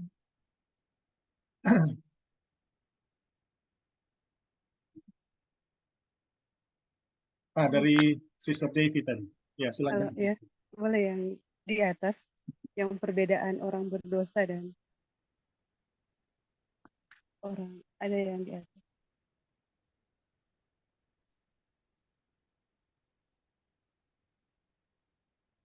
Boleh tak ya? Ini. Ya. Jadi di judul ini perbedaan antara orang berdosa dan orang Kristen. Ini kan pertanyaan yang muncul secara alami adalah lalu apa bedanya orang berdosa dengan orang Kristen jika Kristus ada di dalam diri semua orang. Jadi ini terjawab ya di sini. Jadi orang berdosa ini kan orang yang dosa ini kan pelanggaran hukum Allah ya. Jadi orang berdosa mereka tetap di dalam pelanggaran kepada hukum-hukum Tuhan. Dan orang Kristen tentu orang yang di dalam penurutan kepada hukum-hukum Tuhan.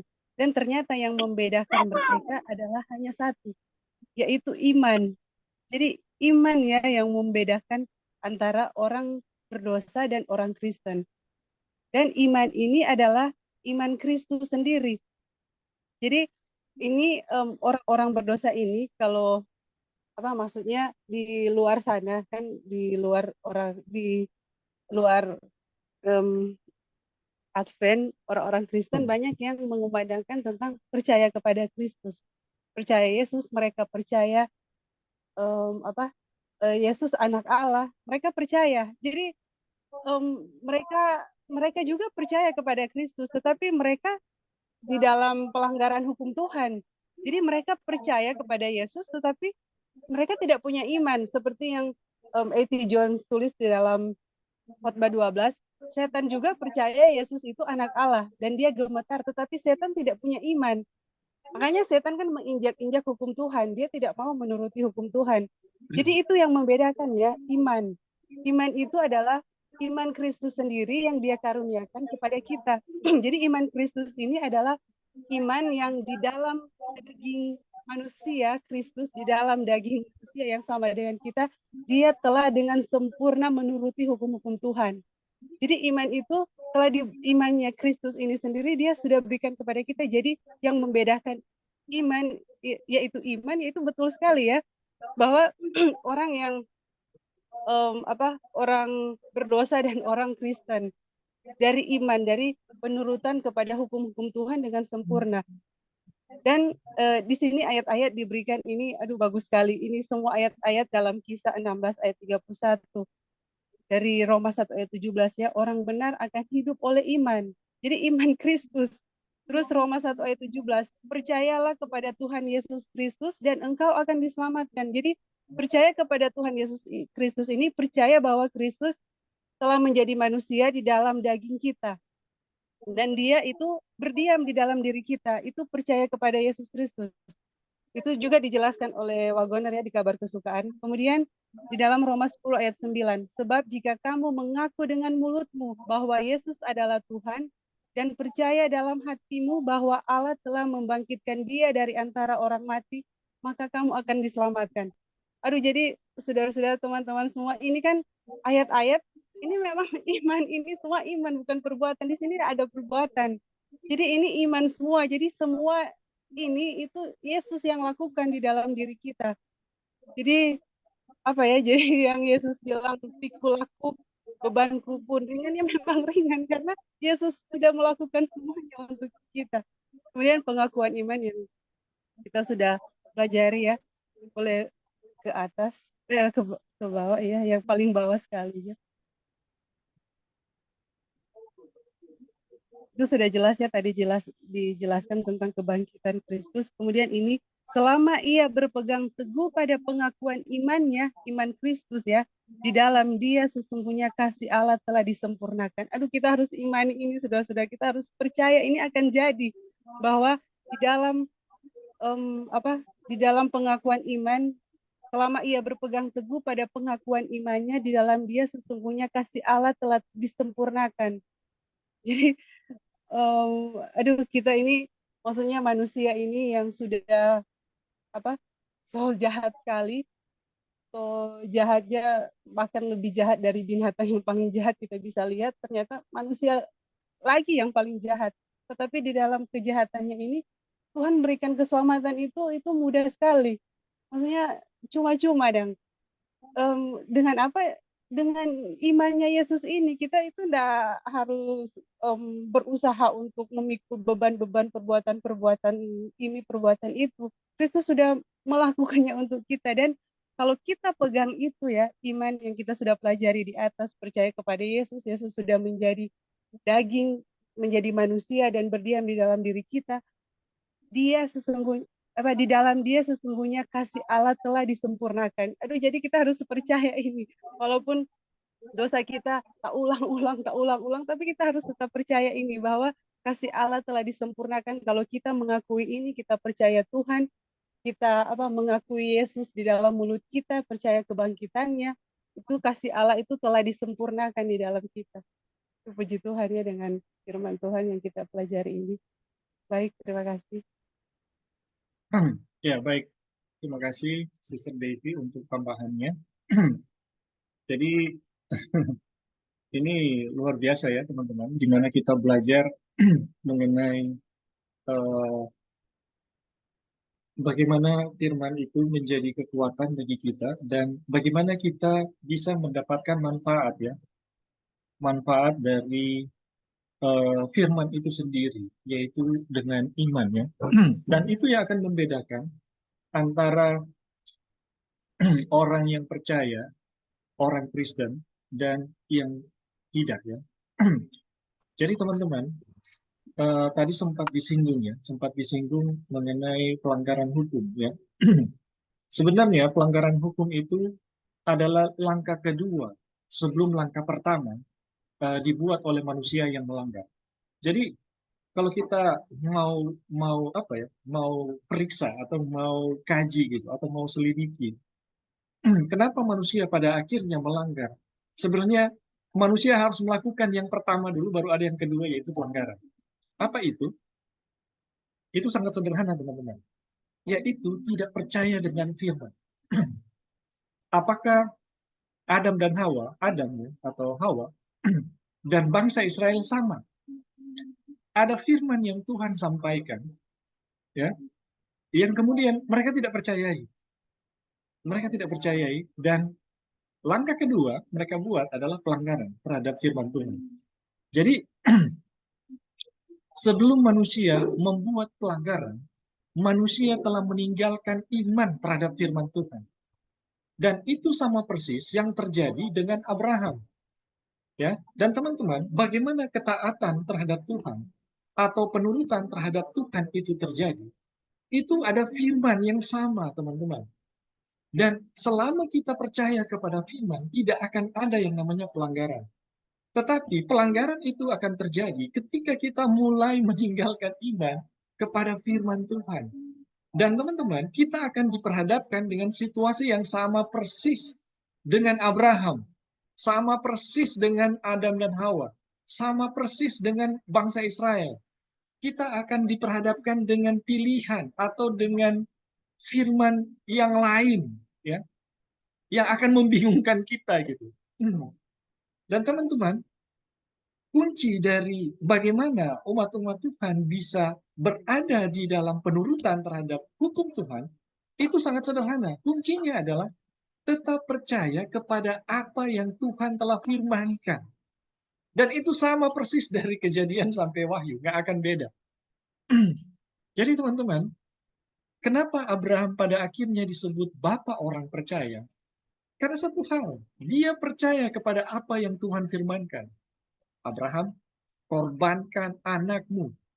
Teman-teman, Abraham kalau seandainya Abraham itu dipengaruhi atau mengikuti logika atau rasionalisasinya, saya sangat yakin Abraham itu akan gagal, tidak akan mengorbankan anaknya, teman. Saya sangat yakin Abraham tidak akan pergi ke bukit ya untuk mengorbankan Ishak. Tetapi karena Abraham percaya pada firman Tuhan, ya, Abraham membawa Ishak. Abraham pergi ke bukit, ke gunung untuk mengorbankan Ishak. Dan disitulah Abraham itu disebut sebagai bapa orang percaya. Dan Tuhan mengakui bahwa baru aku mengetahui bahwa engkau betul-betul percaya gitu. Teman-teman, sangat sederhana, tapi ini bukan gampang. Ya. Ini berlawanan dengan alamiah kita, tetapi Abraham punya kekuatan untuk percaya pada firman karena dia bersandar penuh pada firman Tuhan. Ya, karena firman yang sama yang dia dengar itu sudah berkali-kali berfirman kepada dia. Dan Abraham punya pengalaman kegagalan ya.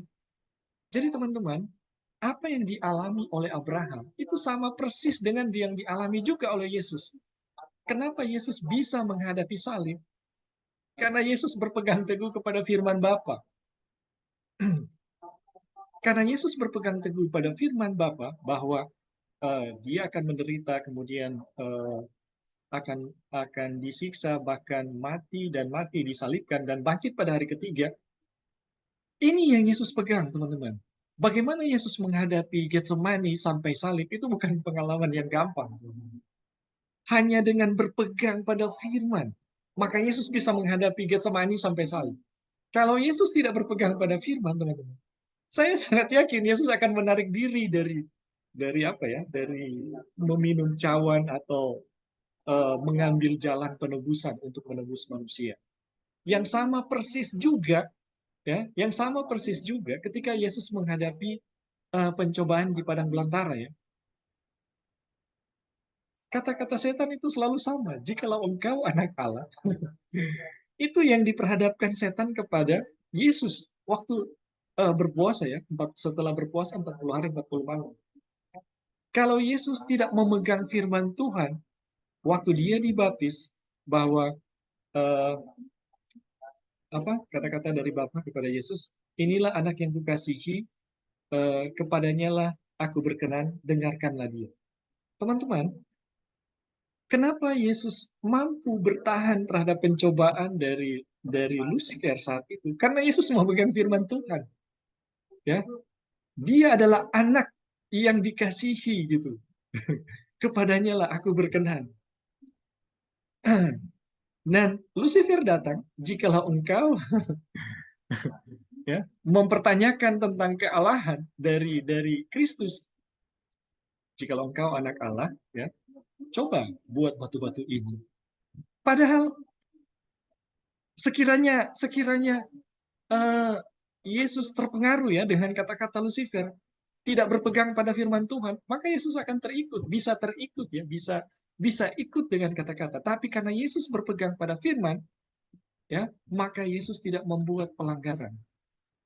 Jadi teman-teman, ini adalah pola yang sama mulai dari Kejadian sampai Wahyu. Ya, kenapa ada pelanggaran? Karena ketidakpercayaan terhadap firman Tuhan. Jadi penting sekali buat kita untuk memahami firman Tuhan dan menyadari keberadaan dari firman Tuhan sebagai kuasa yang berdiam untuk melakukan firman Tuhan itu sendiri. Aduh, ini luar biasa. Jadi teman-teman, ini apa ya? Ini adalah satu kabar baik ya, satu kekuatan buat kita untuk menghindari kita dari begitu banyak pelanggaran atau menjadi orang yang tidak percaya. Jadi mungkin sampai di sini dulu teman-teman yang kita bisa pelajari. Karena mengingat waktu, kita sudah habis waktu ya. Oke, sampai di sini teman-teman. Atau ada saudara-saudara yang lain yang mau memberi tambahan atau komentar sebelum kita tutup, dipersilakan. Ya, ini karena waktu saja, tapi kalau bisa disinggung kemudian nggak apa-apa. Ya, silakan. Jadi, mana yang benar? Kita bergumul terhadap dosa atau kita bergumul dengan Yesus? Kita bergumul dengan dosa atau kita bergumul dengan Yesus? Dan apa artinya pergumulan Yakub? Pergumulan dengan Kristus. Apa artinya pergumulan dengan Kristus? Itu saja sih yang terbetik di benak saya setelah mendengar ini pekabaran yang indah ya yang baru saja kita dengarkan, bahwa pelanggaran itu sebenarnya karena tidak percaya kepada firman. Ya, jadi pergumulan kita sebenarnya di mana? Iya. Oke, terima kasih. Saya kira kalau terhadap dosa kita nggak perlu bergumul. Kita menyukainya gitu. Nah. Amin.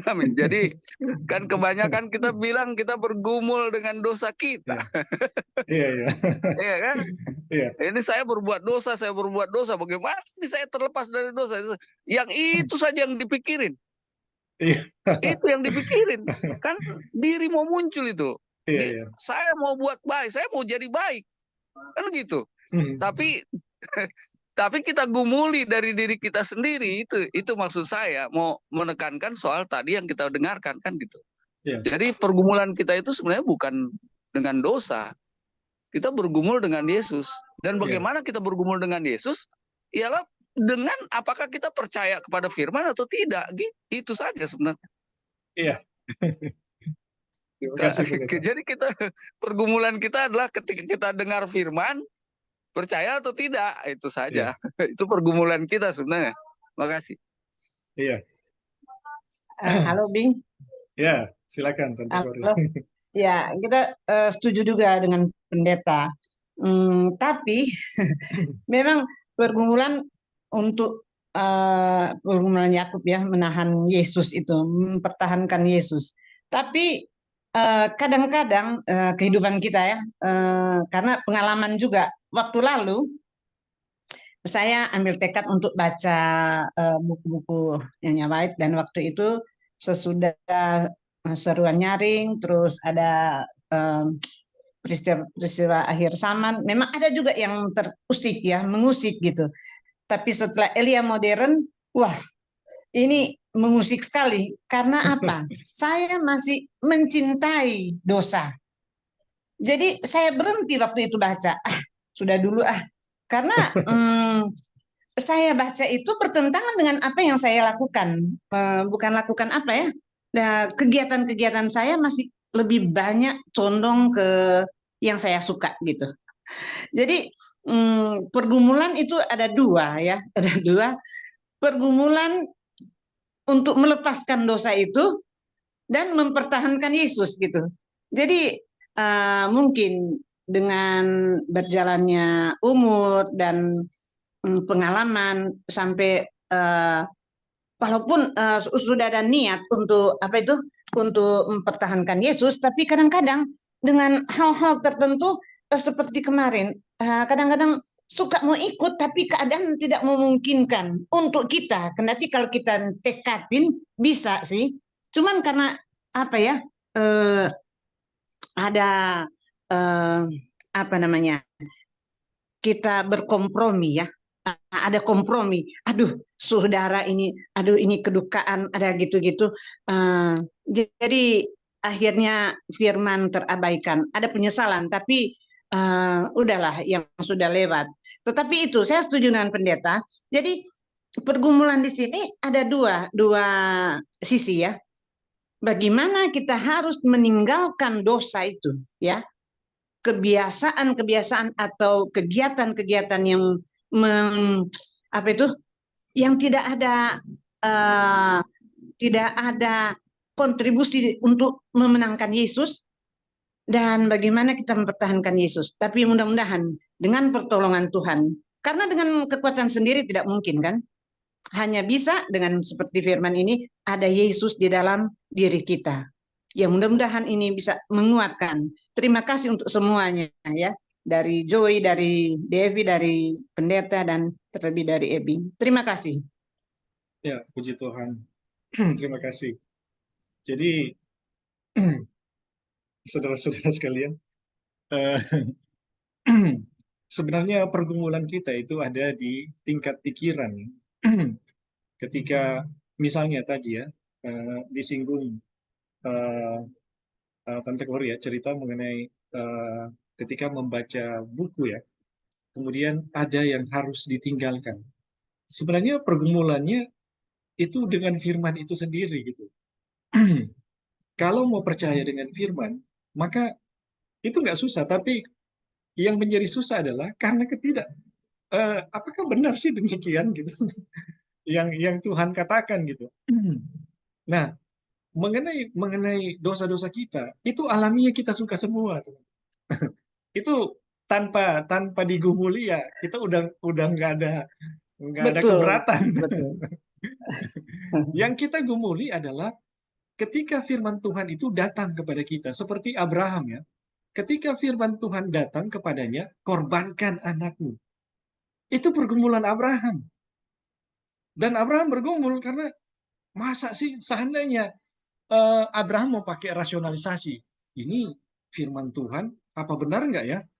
Ini mau membunuh anak, benar nggak ya? Kalau Abraham pakai logika dan rasionalisasi, saya yakin Abraham itu pasti gagal. Dia akan menghentikan langkahnya. Ini tidak mungkin firman Tuhan. Ini masa Tuhan menyuruh saya membunuh? Ini tidak mungkin. Tapi teman-teman, karena Abraham telah terbiasa dengan firman Tuhan, dan firman yang sama itu diucapkan, firman yang sama didengarkan oleh Abraham. Abraham tahu persis ini firman Tuhan. Dan terjadilah pergumulan. Dan itu berat sekali loh. Bagaimana Abraham menjalani kurang lebih 3 hari ya, dari tempatnya sampai ke bukit yang di mana dia harus mengorbankan Ishak. Itu berat sekali. Tetapi disitulah kita belajar apa artinya iman Kristus. Iman Kristus adalah iman yang percaya penuh kepada apa yang Tuhan firmankan. Dan percaya bahwa firman itu berkuasa. Sampai di situ Abraham, sampai pada titik itu, Abraham berhasil untuk mengorbankan Ishak. Sekiranya Abraham tidak percaya bahwa firman atau Tuhan punya kuasa untuk membangkitkan, maka Abraham tidak akan mengorbankan Ishak. Dan apa yang Abraham lakukan itu adalah iman yang sama persis dengan iman Kristus, di mana Yesus pun percaya kepada firman Tuhan dan percaya bahwa Tuhan berkuasa untuk membangkitkan dia. Secara manusia, teman-teman, Yesus sendiri tidak melihat kebangkitan. Itu kalau kita baca Roh Nubuat ya. Yesus tidak melihat kebangkitan karena maut itu adalah sesuatu yang asing bagi Tuhan. Bagaimana mengalami maut? Apakah mungkin ada kebangkitan? Itu sesuatu yang asing juga bagi Tuhan. Teman-teman, apa yang Yesus hadapi, dia bisa berhasil, itu karena kepercayaan penuh pada firman, dan percaya bahwa firman itu berkuasa untuk membangkitkan dia. Itu sama persis dengan apa yang Abraham alami ya. Dan teman-teman, inilah kunci bagaimana penurutan itu bisa terjadi. Jadi kalau ciri dari umat-umat Allah yang ada di Wahyu 14, yang memelihara hukum Allah dan iman Yesus, hukum Allah itu adalah memang standarnya, standar di mana Tuhan menuntut ya. Tetapi iman Yesus itulah yang membuat hukum-hukum Allah itu bisa dipelihara. Tanpa iman Kristus atau kepercayaan penuh terhadap firman Tuhan, maka teman-teman, kita tidak pernah akan bakalan jadi pemelihara hukum. Jadi teman-teman, mungkin sampai di situ dulu ya perjumpaan kita untuk saat ini, karena waktu kita sudah selesai. Jadi kalau masih ada pertanyaan atau tanggapan, nanti disimpan dulu, kita akan lanjutkan pada pertemuan selanjutnya. Tapi terima kasih untuk kehadiran teman-teman yang sudah mengikuti Zoom ini, dan terima kasih juga untuk partisipasi, tambahan, pertanyaan, dan tanggapan dari teman-teman. Saya percaya pembelajaran kita saat ini sangat-sangat bermanfaat ya. Saya sendiri merasa dikuatkan ya dengan apa yang kita pelajari saat ini, dan sangat bersyukur untuk pekabaran yang Tuhan telah berikan kepada gerejanya. Jadi sekali lagi terima kasih. Kita akan menutup perjumpaan kita saat ini